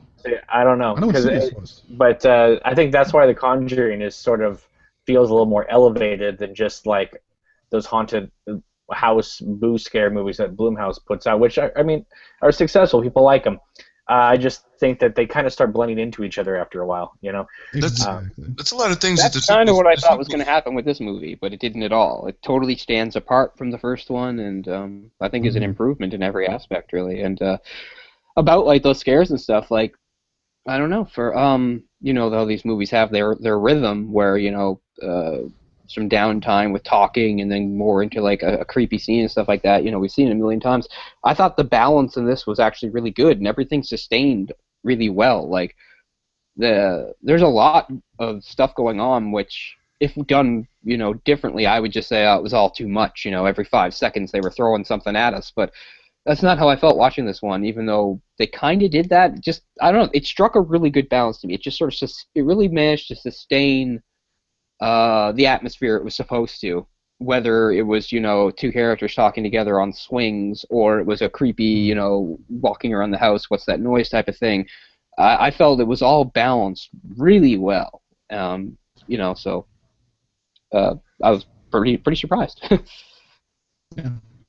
What were you going to say, Mike? I was going to say, that's one thing sequels usually do. They concentrate on what they think made the movie successful, and then that's all they give you. And they just heap more of it on. They're just like, okay, from the beginning, but more that's of what it. they like, so that's what we'll give. And then you got cardboard characters that you don't give a shit about, so the rest of it's not effective. This movie proves that if you invest people in the characters, you will care about what happens to them, and it will make the story more effective. And another thing about Juan, something's going to happen in the frame, you just don't know where. So he keeps you watching the entirety of the screen. You're not just watching the character, you're looking behind the character, to the left of the character. It's coming, but where's it coming from? And then he gets you, and it's very entertaining. Yeah, I don't get scared like normal people. I sit there and giggle like a little girl. When something like that happens, I'm like, oh, that was great, and then I laugh. People around me are like, ugh! It's kind of a good thing that he's so successful now, but I would have loved to have seen 2005 James Wan take on this new Halloween film. I think he would have been a great candidate to direct it. Yeah. I'd like to see what you could do with like a remake of the Omen or The Exorcist, or keep him supernatural because he seems to have a really good grasp of how to make that effective. Some people don't. Even the opening credits to Insidious, I remember not knowing anything about this movie, and the moment that title comes on, I believe there's like fire and like this. Yeah. chanty music. You just know you were about to be pummeled for the next hour and a half. Yeah. I love that opening. I love it. Yeah, because it's just like bum bum bum, and it's just like fire and insidious. And it's like, okay, let's do this. You know. I wonder why they deferred the Amityville thing in this opening. I guess is it just a time thing? I guess maybe I'm wrong. So the Conjuring, the first Conjuring, allegedly took place before the events of the Amityville. Is that why? Yes. Several years, yes. I think 20th So you think that 20th Century Fox, I think, owns the rights to the Amityville story. Well, they wanted to set it up But where I mean, she it had was a nice. traumatic experience and she was weakened. It was a good opening, like, because I was almost expecting them just to leave that out because they had the first time, because I wasn't really thinking about the timeline, because I didn't even know if they cared about the timeline, right? You know, they were just like, well, you know, this is history, but it's historical fiction also to a certain degree, and then it's that weird mix of historical fiction where it's also events that allegedly happened, and some people believe it and some people don't. But it was nice, like, seeing the Amityville stuff at the start. It's a very effective opening. I thought they just did it to add drama, because if Ed and Lorraine are at their full power, you're going to automatically expect them to win no matter what. But it kind of damaged her and weakened her a little bit to where she didn't want to do it anymore. She wanted to relax for a while, but then they got the call and they really had to soul search to, you know, it comes down to, do we risk our sanity or do we want to help somebody? So they go weakened. They go into it, and according to the story, it was the most powerful force they had ever encountered, and they encountered it in a weakened form. You know, when she was having these visions of him being killed, and then when the lightning struck the tree, and we automatically that had been built up throughout the film. We knew what was going to happen, but she was able to do something about it, and she was afraid that she wasn't going to be able to. So that Amityville thing at the beginning, not only was it cool to see the house again, and to see the picture of the ghost boy come to life, you know, that was cool. But it also set up the drama for the rest of the movie, and I thought it was great. And if anybody's interested, the Amityville house is for sale right now for $700,000. Down on Ocean Avenue. Yeah. But yeah, and I'd forgotten, but of course how the first movie ends is the same thing, is they show you photos of the actual people. Yeah. They do that again this time and stuff, and once again they show you how Hollywood really pretties people up. Everybody's a lot more, not to bag on those people in the original, but the real people, but everybody's really prettied up for the movie sense, we'll say. But but also this time you get the added benefit of them playing the original tape, which I'd heard on a TV show before years ago, and I know people can say whatever they want about how people can, like, you know, fuck with tapes, but I mean, still, it's an interesting thing to think of. You know, it's allegedly this 10-year-old girl making these sounds and stuff. It's pretty creepy and cool. Like, I don't know if I believe it, but it's effective. I just wish Annabelle was allowed to be the Raggedy Ann doll that she is. Yeah. But the thing that bothers me though is that when you see the Annabelle doll, like in the pictures, if you go on Google Images and look up the Annabelle doll, you'll notice that there's like two pictures, one of Annabelle in a box hung up on the wall, and there's another one of Lorraine holding it. And if you'll notice, the eyebrows are different on each one. So I don't know, like, if they're trying to say both of them are Annabelle, or whether she changes her facial expressions, or what. But I never knew a Raggedy Ann doll to be able to change the eyebrows. So, well, you know, maybe it's a very contemplative, possessed doll. Yeah. Well, let's move on. I think definitely. If you guys out there haven't seen The Conjuring, I would recommend seeing. Go check it out. It's awesome. And like I said, even if you're not as into those movies and you're thinking maybe I'll see it later, it's much better. Just, I think you should see it in the theater, just because the sound really helps too, not just the big screen, but it really benefits from that. So don't be afraid of the 2 hour and 20-minute length. I mean, I went to the 8:30 show, and by the time I got out to the car, I looked at my phone. It was like almost 11 o'clock. I was like, holy shit, really? Yeah, I didn't feel like that much time had passed. It felt like I went through a time warp. I said it. I would have thought maybe it was like close to 2 hours, maybe. I just think it's awesome, because I can't even. I mean, unless it's like a TV movie, I think it's not since one of those Rob Reiner or Stanley Kubrick Stephen King adaptations that were like going for that epic length. So yeah, worth every minute. Doesn't feel like 2.5 hours at all. Have any of you guys seen the trailer for Rob Zombie's upcoming 31? I watched it since you guys were talking about it. I watched it, yeah. Yeah. Your thoughts? Chainsaw Thunderdome. Okay, so it's Rob Zombie doing his thing. Yep. But it looks like he's making fun of the Hunger Games. Now, that's fine in itself, because the Hunger Games definitely deserves to be made fun of. But Rob Zombie's not the guy to do it. At all. So, yeah, it just looks like he's like, Hunger Games, that's kind of funny. I'll put it in my stupid 70s exploitation garbage disposal and crank out a movie. Yeah. No. Well, at least it's that, because a lot of people, when they saw 31 and saw a picture of a clown or something, they assumed it was Halloween 3. Yes. Yeah. Yes. I mean, well, all his movies blend together anyway. They all do the same thing. I mean, I thought it was really laughable. Like the start, you have like this weird monologue from some guy, and it's just terrible shit what he's saying. Like, oh, get it Everything right. I said about James Wan, the opposite's about Rob Zombie. I'm sorry, dude. I'm sorry. I mean, I get it. I like plenty of horror that's like trash in your face. Not all horror needs to be subtle and cerebral and stuff. But I mean, my God, he swings it so far in the other direction. It's idiotic. His movies are idiotic. I'm sorry. I enjoyed The Devil's And I know Weekend, that's but pretty really, much I know I'm basically insulting people. It's like, you like his movies, you're an idiot. I don't mean that, but to me, I can't help it. His movies are idiotic. his writing is idiotic. I mean, his visuals are amazing. Yeah. I mean, he's an artist, but his writing sucks. I wish write it, Rob. Exactly. I wish he would have someone else write his films, and then have him direct it. If somebody else had written the Halloween reboot, I think he could have been okay as the director of it. I just think that it needed a better script, someone who actually knew how to write. The one thing I'll give to 31 is it's Rob Zombie not trying to be John Carpenter. It's Rob Zombie not trying to be Stanley Kubrick. He knows what works for him, which is 70s era, white trash, and grimy-looking clowns. So he's going back home. It's a return to Rob Zombie form. And A return from what? When did he stray off his path exactly? The night Rob Zombie came home. Yeah. Well, hey, I liked it. I liked House of a Thousand Corpses. I like Devil's Rejects. If it's anywhere in the same vein as those movies, I'll enjoy it. As long as it's him doing him, and he's not trying to be Stanley Kubrick in Salem's or Lords of Salem, or he's not trying to be John Carpenter in like a Halloween remake. I'd say Lords of Salem is the movie of his that offends me the least, really. What about the Haunted World of El Super Bisto? Oh my God! I missed that one. I've not seen that. it. That is wow. I mean, it's an animated film, and in one scene, like the heroes like run over Michael Myers, and the Devil's Rejects are like in a club, and it's so bizarre. And he still manages to show his wife off naked, even though she's animated. Nice. Naked is naked. Oh yeah. But yeah, House of a Thousand Corpses. One thing that bothered me about that movie, didn't it like all of a sudden switch to like a negative image every once in a while with no like rhyme or reason?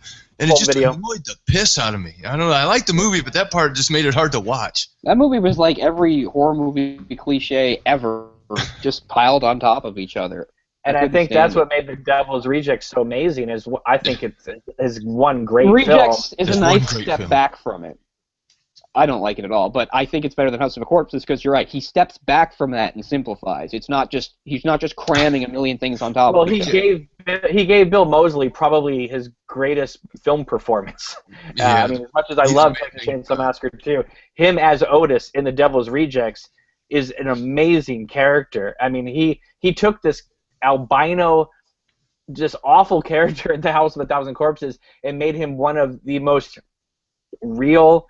I mean, you actually would have believed that he was like part of the Manson family or something like that.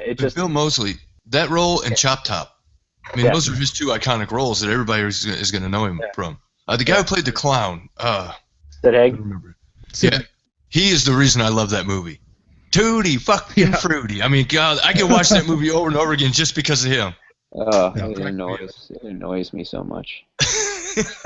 Those two talking in the car together, oh man. Like, it's one of those movies where I really am baffled by what they're even trying to accomplish. Like, I'm the furthest thing from a fucking moral guardian there is. Like, I'll watch movies with rape and murder and all these things, but I mean, Devil's Rejects totally glorifies murder. It does. It absolutely does. That's the brilliant thing about it, Cole, is that it says these are horrible, horrible people.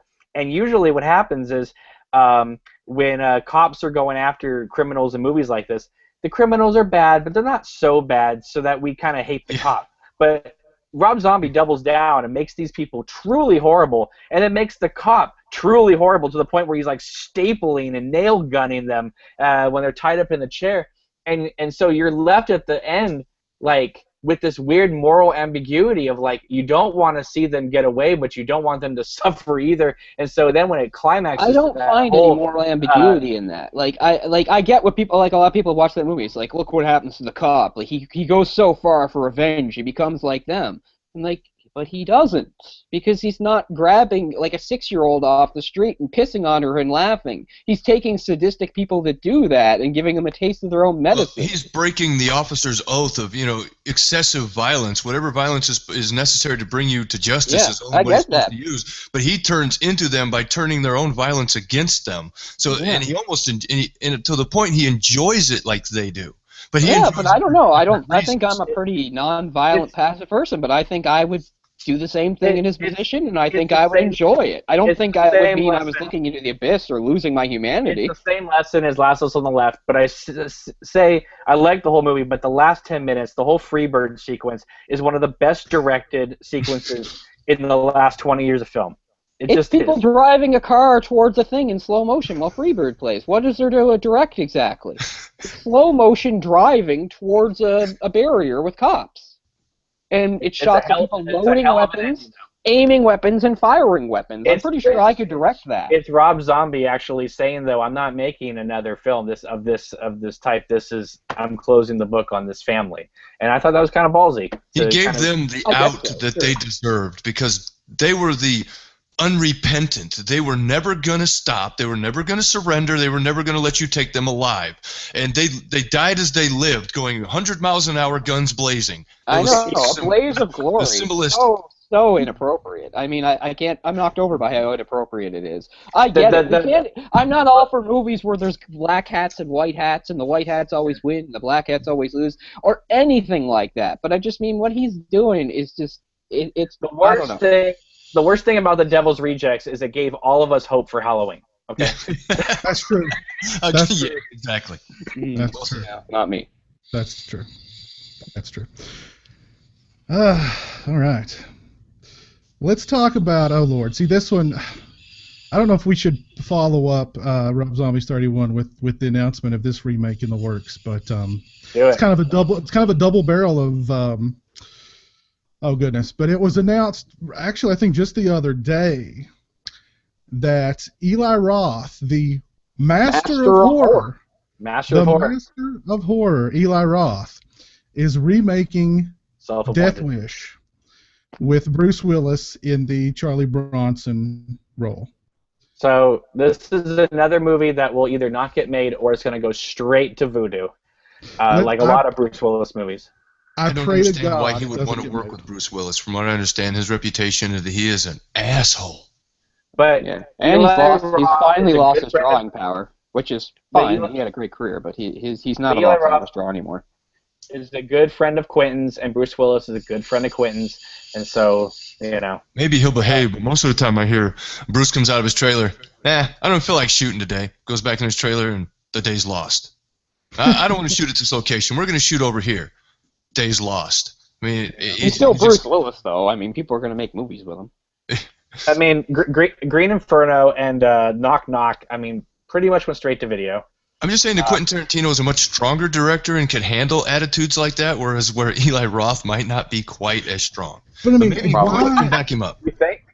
That the whole Death Wish scenario, the revenge movie. I mean, we were talking about James Wan. James Wan is it like set, kind of Death Wish? Is it set now, or is it contemporary? They've not released. No information. Okay. They've not done that. Just that he's announced that he's making his next film will be a Death Wish remake with Bruce Willis. That's all it's been announced. Let's be honest, though, Piz. It might be. Bruce Willis going to grow a mustache?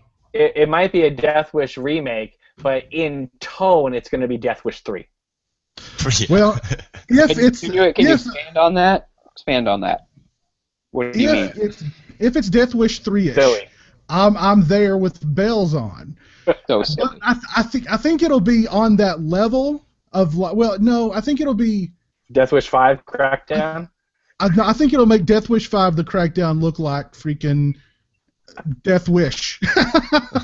Well, the best news about this, whenever bad remakes get announced, good films come out on Blu-ray, it's my understanding that Scream Factory is going to be putting out Death Wish 2, the uncut original version. Oh, that's that. awesome. God. That's All right, go great. ahead, make it. Yeah. Okay, we'll Do it, sacrifice it. Let's bring you out I'll that even go movie. watch it for that. Oh yeah, I wish I was dead. No dice. I don't know. I just kind of like when I read that. I mean, it just like killed a little bit of my soul, and I was thinking like, if Charles Bronson was here now, he'd kill all of you. I had to unplug my nerve ending that gives a shit about that stuff because I was about to have a stroke. So now when they ever, they say, we're going to remake this movie, I'm just like, that's fine, whatever. But I mean, feel like Lobotomize that part of my brain. Death Wish has already been remade several times, so. A million times. I mean, we were talking about James Wan earlier. Death Sentence is pretty much Death Wish. Pretty much every revenge story is more or less Death Wish. So I mean, Eli Roth is certainly not the most innovative filmmaker. What's on the best planet. one you saw? What's he gonna do to make it anything more than just okay? So they killed Bruce Willis's His wife will be in wife, it. and so How now many of his he's family going members to- are going to have to be raped this time? Yeah, my favorite Death Wish though. I love the original Death Wish, but it's such a political kind of movie. I mean, it's got such a Anyway, Death Wish 2 and Death Wish 3 for me. I even love 4 and 5, but Death Wish 2 and Death Wish 3 for me. Oh my God, I love those movies to death. And you just made my night saying that Scream Factory is going to do. Two's my favorite. Uncut I Death really Wish like 2. it. Oh But my God.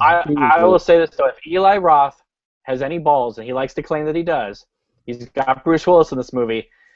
The way to do it, if you really want to get respect and you want the fanboy community to be like, okay, I'm going to give this a shot, as the main bad guy, Jeff Goldblum. Bring him back. Yes. Oh, yeah. Yes. I agree. Bring him back from the. Bring he him was in the back. first movie. Just shave a stripe in the middle of his head and put like a red thing right in the middle of his head. Just like He's got Bruce, so he can afford him. So there you go. So, but Death Wish 2 and Death Wish 3, God, I love those movies so much. yeah, it is coming. It has been announced.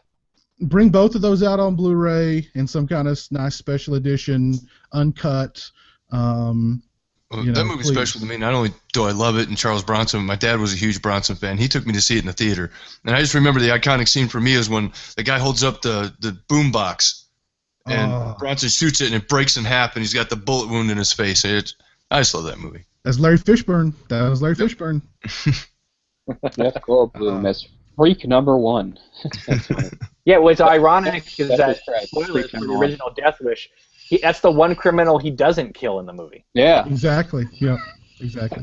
Well, and in Death Wish 2 and Death Wish 3, I mean, Charles Bronson is a one-man murder spree. In Part 3, he basically kills an entire generation. Yeah. That's what I With figured the Martin message of the with movie was Martin about. Balsam of all people. Martin Balsam from Psycho is in Death Wish 3 with Bronson. So. Yes. So I mean, I've totally changed my tune about the Eli Roth Death Wish remake. If it gives us Death Wish 2 on Blu-ray uncut from Scream Factory, make it. Yeah. I won't watch it, but I'll buy the Blu-ray. Yeah, that's the one great thing about these horrible remakes is the originals get these ultra collection, beautiful Blu-ray restorations. And I'll support a sequel to the remake only if they do a box set of all the Death Wish. Yes. Like a Halloween type set with all the Death Wish. That'd be awesome. That would be with the amazing. TV cuts. Oh yeah, everything. Oh my God, yeah. Please, God, please. That thing would sell out really fast. Oh man. That's what I understand about studios. They have all this stuff in the vaults that they could be making money off of, and they just let it rot. Yeah, let me just stop you right there. We don't need to remake Ben-Hur. Just put Ben-Hur back in the theaters. It'll make just as much as the remake is going to I make. know. Yeah. So yeah, I'd like to know: is the remake going to have a 12-minute chariot scene? Will it do that? And we'll have no CGI for that? It'll probably be like 4 minutes. No CGI. Yeah. They wouldn't be able to do it now. That's cruelty to animals. It's true. Yeah. Well, yeah. But It'd have to be entirely CGI. Entirely CGI. Yeah. Well, let's move on. And like I mentioned a little while ago, I want to pose to you guys a hypothetical question. I'm not saying I have any kind of inside info about this, or that there's been any kind of releases or anything to that effect. But Universal Pictures, they've hit kind of a rough spell here, at least domestically, with their movies. They've had some flops, of course. Warcraft, whatever it's called, being the most recent one. But they have some really iconic movies in their library. Mm-hmm. We recently had, I believe it was the 42nd anniversary of Jaws. It's almost Shark Week on the Discovery Channel.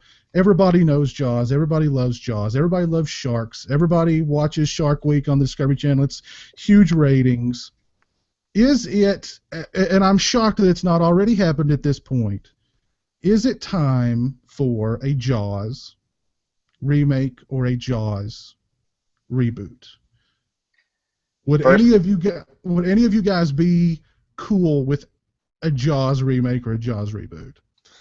The remake could not be an actual remake of the film. You could do another Jaws type of film since there are sequels, but it's all going to depend on this weekend what The Shallows brings in. If that makes a lot of money. Shark movie out right now, yeah. Yeah, if The Shallows makes a lot of money or does well, and it's getting 80-something% on Rotten Tomatoes right now, the thing that stood in the way is Spielberg. Spielberg wants to have or Universal wants to have the best relationship with him, and so you'll notice none of his films have been remade. They've been sequelized, but they've never been remade. Mm-hmm. So for them to say they're going to remake Jaws, he would either have to be fully invested with it, not necessarily directing, but just be a part of it, or they're willing to cut ties with him, and as long as he's alive, I don't think they're willing to step on those toes. It's really hard for them because he's so ingrained in their brand. For when the Universal Studios, the theme parks opened up in 1990, most of the rides were based on a lot of his stuff. He gets a percentage of those parks. He's a business partner in the parks. They're getting ready to build a third park down here. They acquired a bunch of land. So Universal's doing good. I think their parent company's still NBC. Yeah. They're doing good. They made a lot of money. I don't think Spielberg would let them remake Jaws because how could you? To me, that's one of those films that's untouchable. It was good by accident because they had to hold back on the shark footage because the shark didn't work. The whole thing was an accident. You can't replicate that, and to try it would devalue the property, in my opinion. And I think he knows that. That's why he doesn't let his films be remade. Well, they also tried to do that 3 more times. You know, Jaws 2, 3, and 4, and depending on what you think of those films. Any of them, and right. Although he was probably like Carpenter, hey, just give me the check. Yeah, I mean, at what point does Spielberg go, hey man, what's a new Maserati? Remake it. I don't give a damn. And then at what point too does Universal go, well, we need a hit. Screw Spielberg. He's not. But look at last year. Look at last year. They could have. They did in a sense. So I understand, but. It's been 15 years since the last Jurassic Park movie. They could have easily remade Jurassic Park, but they made a 4th film, Jurassic World. So even then, he's like saying, "You ain't gonna touch my film. You make another one." Okay, well, let me pose this question to you guys. Forget a remake.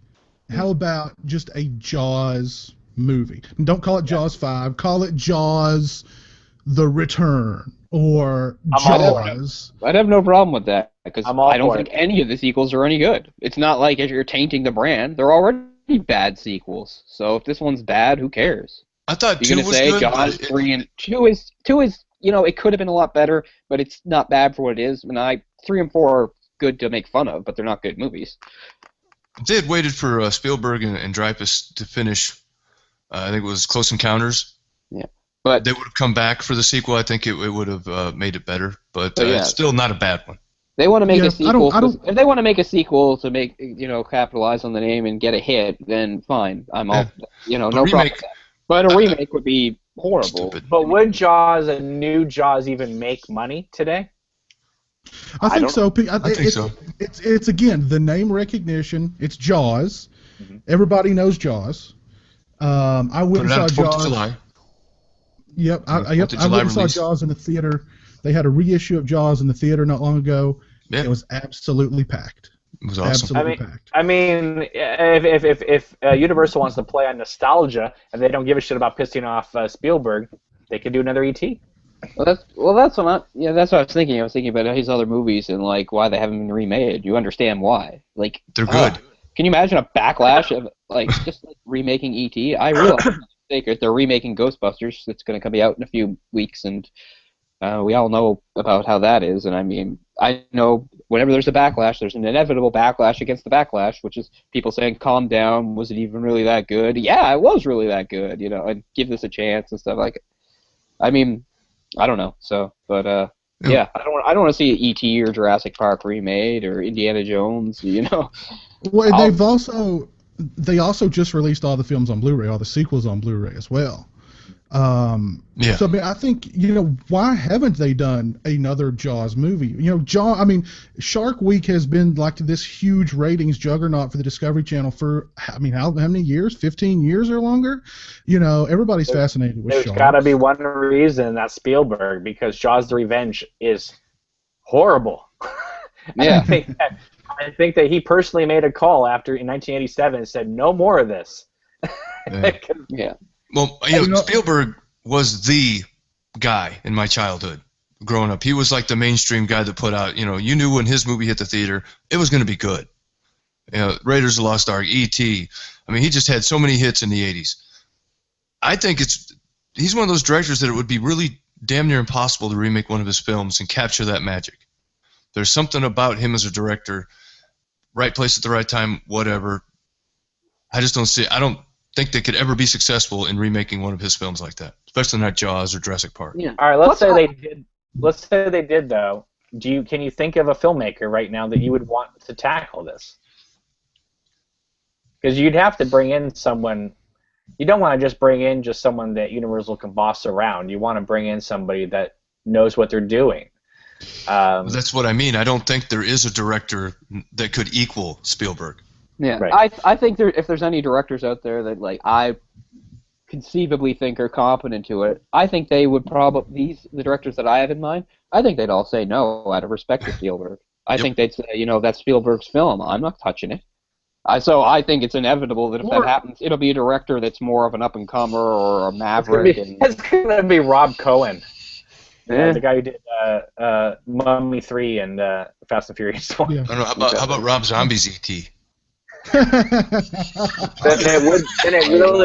really would be the penis breath monster. Good. Imagine what he'd be doing with that finger. I was gonna say, what do they do? They're gonna take him out to the shed and rape him. Welcome to Earth. No, that's what the Independence Day filmmakers are doing to us this weekend. I guess I like so. the first film. I think Independence Day is stupid, so I don't care if 20 years later they make a stupid sequel. I want to see it. Although there's another movie coming out with it, Lights Out. I saw a preview for it. What's Oh yeah, I saw a preview for Another horror that. film. Definitely, I think it's Yeah. July 22nd or somewhere in there. It comes out. Definitely want to see that. I don't know. Oh, if is that the thing with the Shadow Woman thing? Yeah. I Yeah, don't know. I saw the preview when I saw Conjuring 2. I don't know if Independence Day 2 is going to be a guilty pleasure or what, but I do know this. It's always a mark of quality when the critic screening is 15 hours after it opens. There you go, yeah. I don't know That's how a it's going to market be with the quality. absence of Randy Quaid, but Is he still on the run in Canada? Are you? I think so. Yeah, Probably. last known sighting was around Toronto, but Well, I don't know. Like I realized that part of it was I never saw Independence Day in the theater, and that was the big way to do it. And it was a huge deal, and my friends and everybody loved it. And then I saw it months later on video, and I thought, that was it? That was the big movie everybody was talking about? This weird, cheesy piece of crap? Like, I mean, I get it. It's not a movie I hate. I can get enjoyment out of it. There's a lot of fun aspects to it, some fun characters and moments. Plus, who doesn't love seeing like all those great monuments blowing up? I mean, that's pretty cool. I mean, I just loved it. In 1996, Spielberg came out himself and said, I can't condone a movie like this. Close Encounters was about getting to meet the aliens and communicating with them, and these things just come down and blow things up. I can't get behind that. Cut to 20 years later, and he's doing War of the Worlds. Yeah. I don't know why you can't get behind Isn't that. he- Aliens are an isn't open he- concept. Maybe aliens are Isn't he nice. the- Maybe aliens are isn't he horrible. like the- We don't know. Isn't he like the executive producer of the Transformers movies too? Yeah. Okay. To get some Yeah, well, the Transformers are good aliens. Well, not some of them. The Autobots are good aliens. The Decepticons are bad aliens. It's pretty simple. Yeah, I Well, can't tell who too. Spielberg lends That's his because they're producing talents to robots the in Ninja Turtles. disguise, Cameron. Jesus. Plus, they do have. Go ahead, Let's, Mike. But I understand let's- it is hard to tell who's who. I mean, the cartoon you could, and this you can't, because like, where's their insignia? It's a bunch just jilted out. You know, they don't have any clean lines like in the original cartoon, which made sense. In this, it's all weird angles and things jutting out of them and stuff. Like, yeah, where is your Autobot symbol? Where is your Decepticon symbol? I can't see it anywhere. So that is actually a very good point. Well, let's move on. I think it sounds to me like we'd all be okay with a new Jaws movie as long as it's not a Jaws remake. Oh, What do you very guys quickly, think just out there? because Let I us know. want. Just because I want to say it, because you brought up a Transformers, as somebody who like grew up on a lot of great '80s cartoons, and I realize some of them aren't that great. You know, you just remember them a certain way. Then as an adult, you revisit them, and you're like, oh well, this actually wasn't very good and stuff. But still, you know, there were lots I liked, and I've had to see some very disappointing, revivals of them over the years. Transformers are at the forefront. There's been so many Transformers series in the 2000s, and I've tried to give them all a chance. Energon, Armada, this, that, and they're all junk to me. And I've had to see this happen with other things like Thundercats and He-Man and stuff. Again, I understand the 80s cartoons in their original form. They weren't the great be-all, end-all I thought they were as a kid. They are not untouchable, but still, I would say a lot of these new ones suck. I watched the Netflix original series revival of Voltron, and it was great. So if anybody liked Voltron from back in the day or is interested in that, I was really impressed by this new Voltron. Hopefully there's going to be a second season, so that was awesome. And like I said, I just want to say I would like to see a new Jaws movie if they made it not as a remake but just another sequel in D-Box 3D, so I get splashes of water in my face and That's the way to do it. Yeah. There you go. Yeah. There you go. Well, let's see what's going on. People watching. Lucky Grub messages us on Facebook. He says, I agree with B-Movie Mike. We don't need a new Friday the 13th, but if I had to say, I would pick up after part one, have a flashback to the first film, then put it in present day and have Jason in the woods killing camp counselors. There's your origin story. You could mention the sequels, but that would open a can of worms not worth going into, because after part 7, it would be too difficult to tie eight to Jason. I think they do have to ignore past continuity. If they're going to do it, I understand how silly it sort of sounds to say alternate universe and stuff, and it does, but, I mean, you're at the point now, there's all these movies, blah, blah, blah. Like I said, if you're going to have to do something new, you have to justify its existence somehow. I think you have to ignore past continuity and start something. I'll justify it to you right now. Give us the epic conclusion between Jason and Tommy Jarvis. There's a justification. Yeah, I guess. I mean, but how many people are going to know that? Like, I don't know. Still care. Us, yeah, I know. Yeah, I don't care. Let's see. We got one more message from Facebook. It is from Joe Reese. He messaged us a couple of times. He says, I read they didn't do an Amityville Conjuring because the Weinstein Dimension movie was made and waiting release.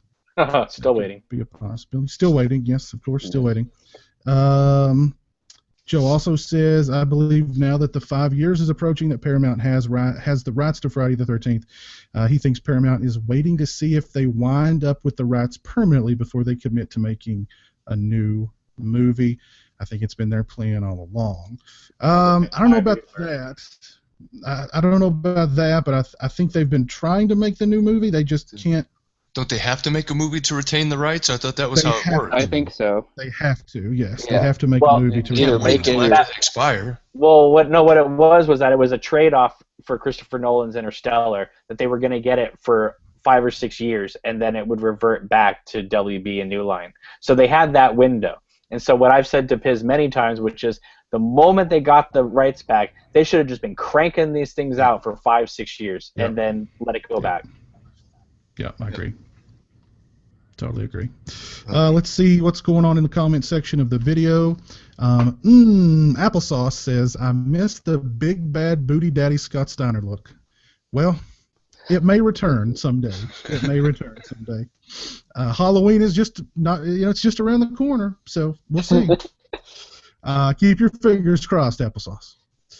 Matt the Collector says it's too bad he passed away at such a young age. I'm assuming he's talking about Anton Yelchin. Yep, definitely. Big loss. John Hestat says, should I not watch if I haven't seen Conjuring 2? Not watch. No, you're good. Oh, well, we've kind of. Yeah.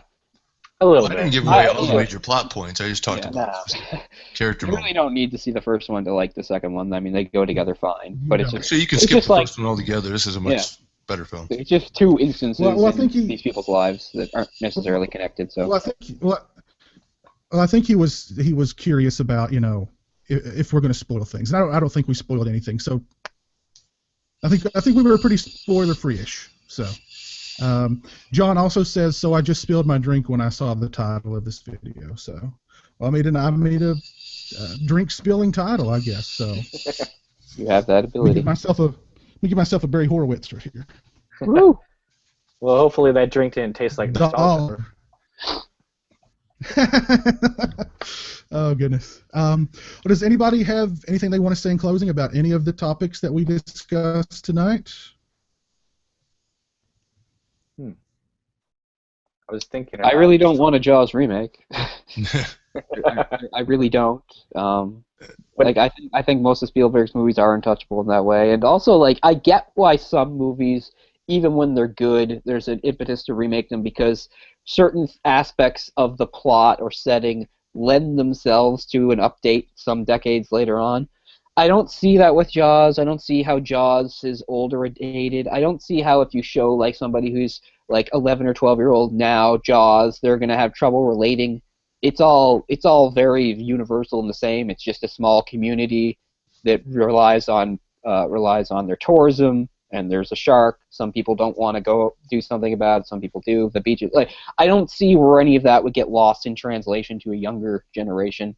Plus, they made the clothes are a little different, and I get that nobody's tweeting, but I don't see how a younger generation is going to watch Jaws and be like, "This is so unrelatable," Plus, Universal already made a mockery of Jaws last year by wheeling out on a rope a giant great white shark to feed to a dinosaur in Jurassic World.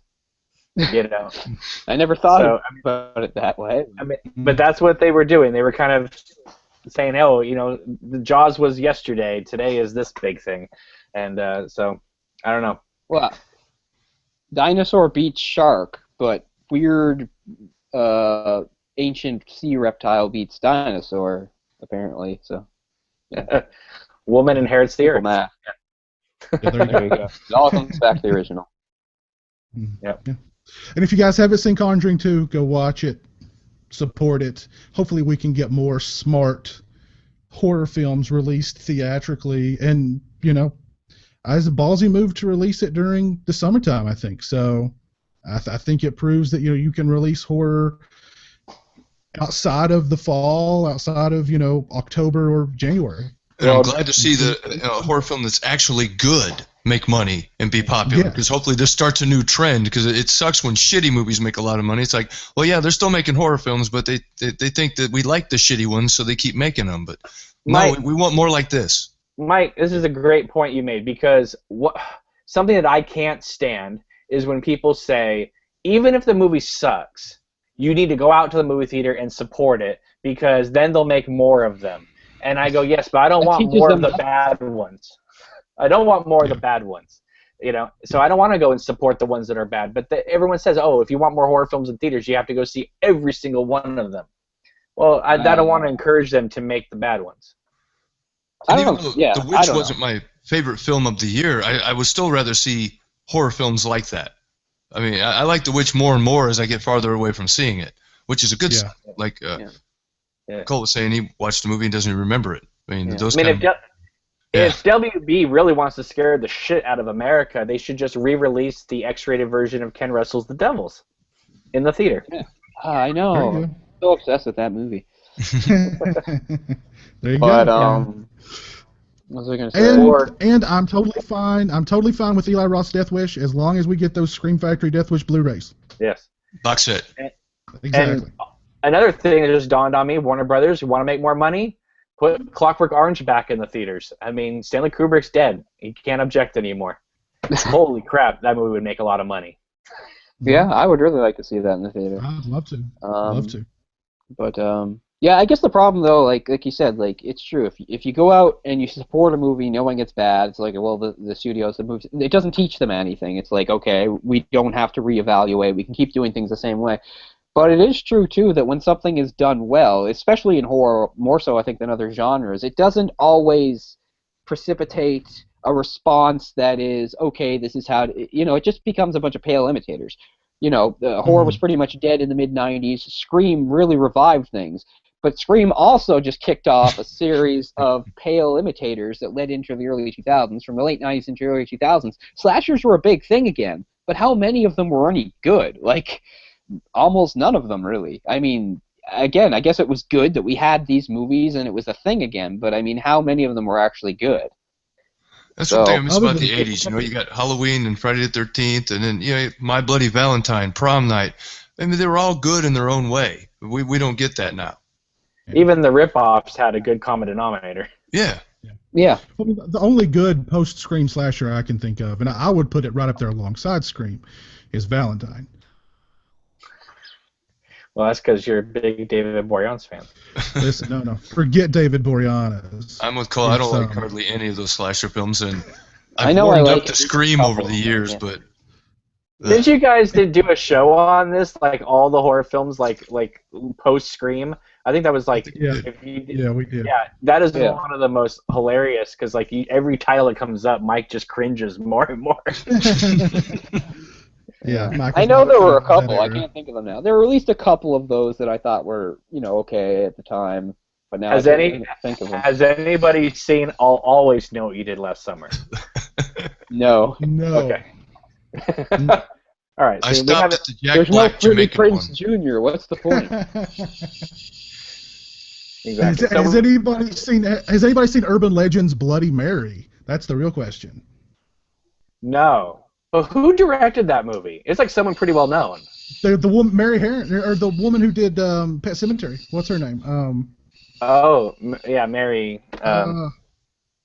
She also did Pet Sematary too. No, that's American Psycho. Mary Lambert. Yeah. Mary Lambert. Yeah. All right. No, I haven't seen that one. Not her finest work. I saw a little of it on TV, and I was like, "Hey." Well, guys, let's go. At a 4.3 on IMDb. Yeah, it's a keeper. Well, guys, let's go ahead and wrap it up. We've been going for a couple of hours, and we've discussed a lot in a couple of hours. So, I want to give a big thanks to everybody who joined me tonight. Cole, Cameron, B-Movie Mike, thanks a lot. Big thanks to everybody who watched at home.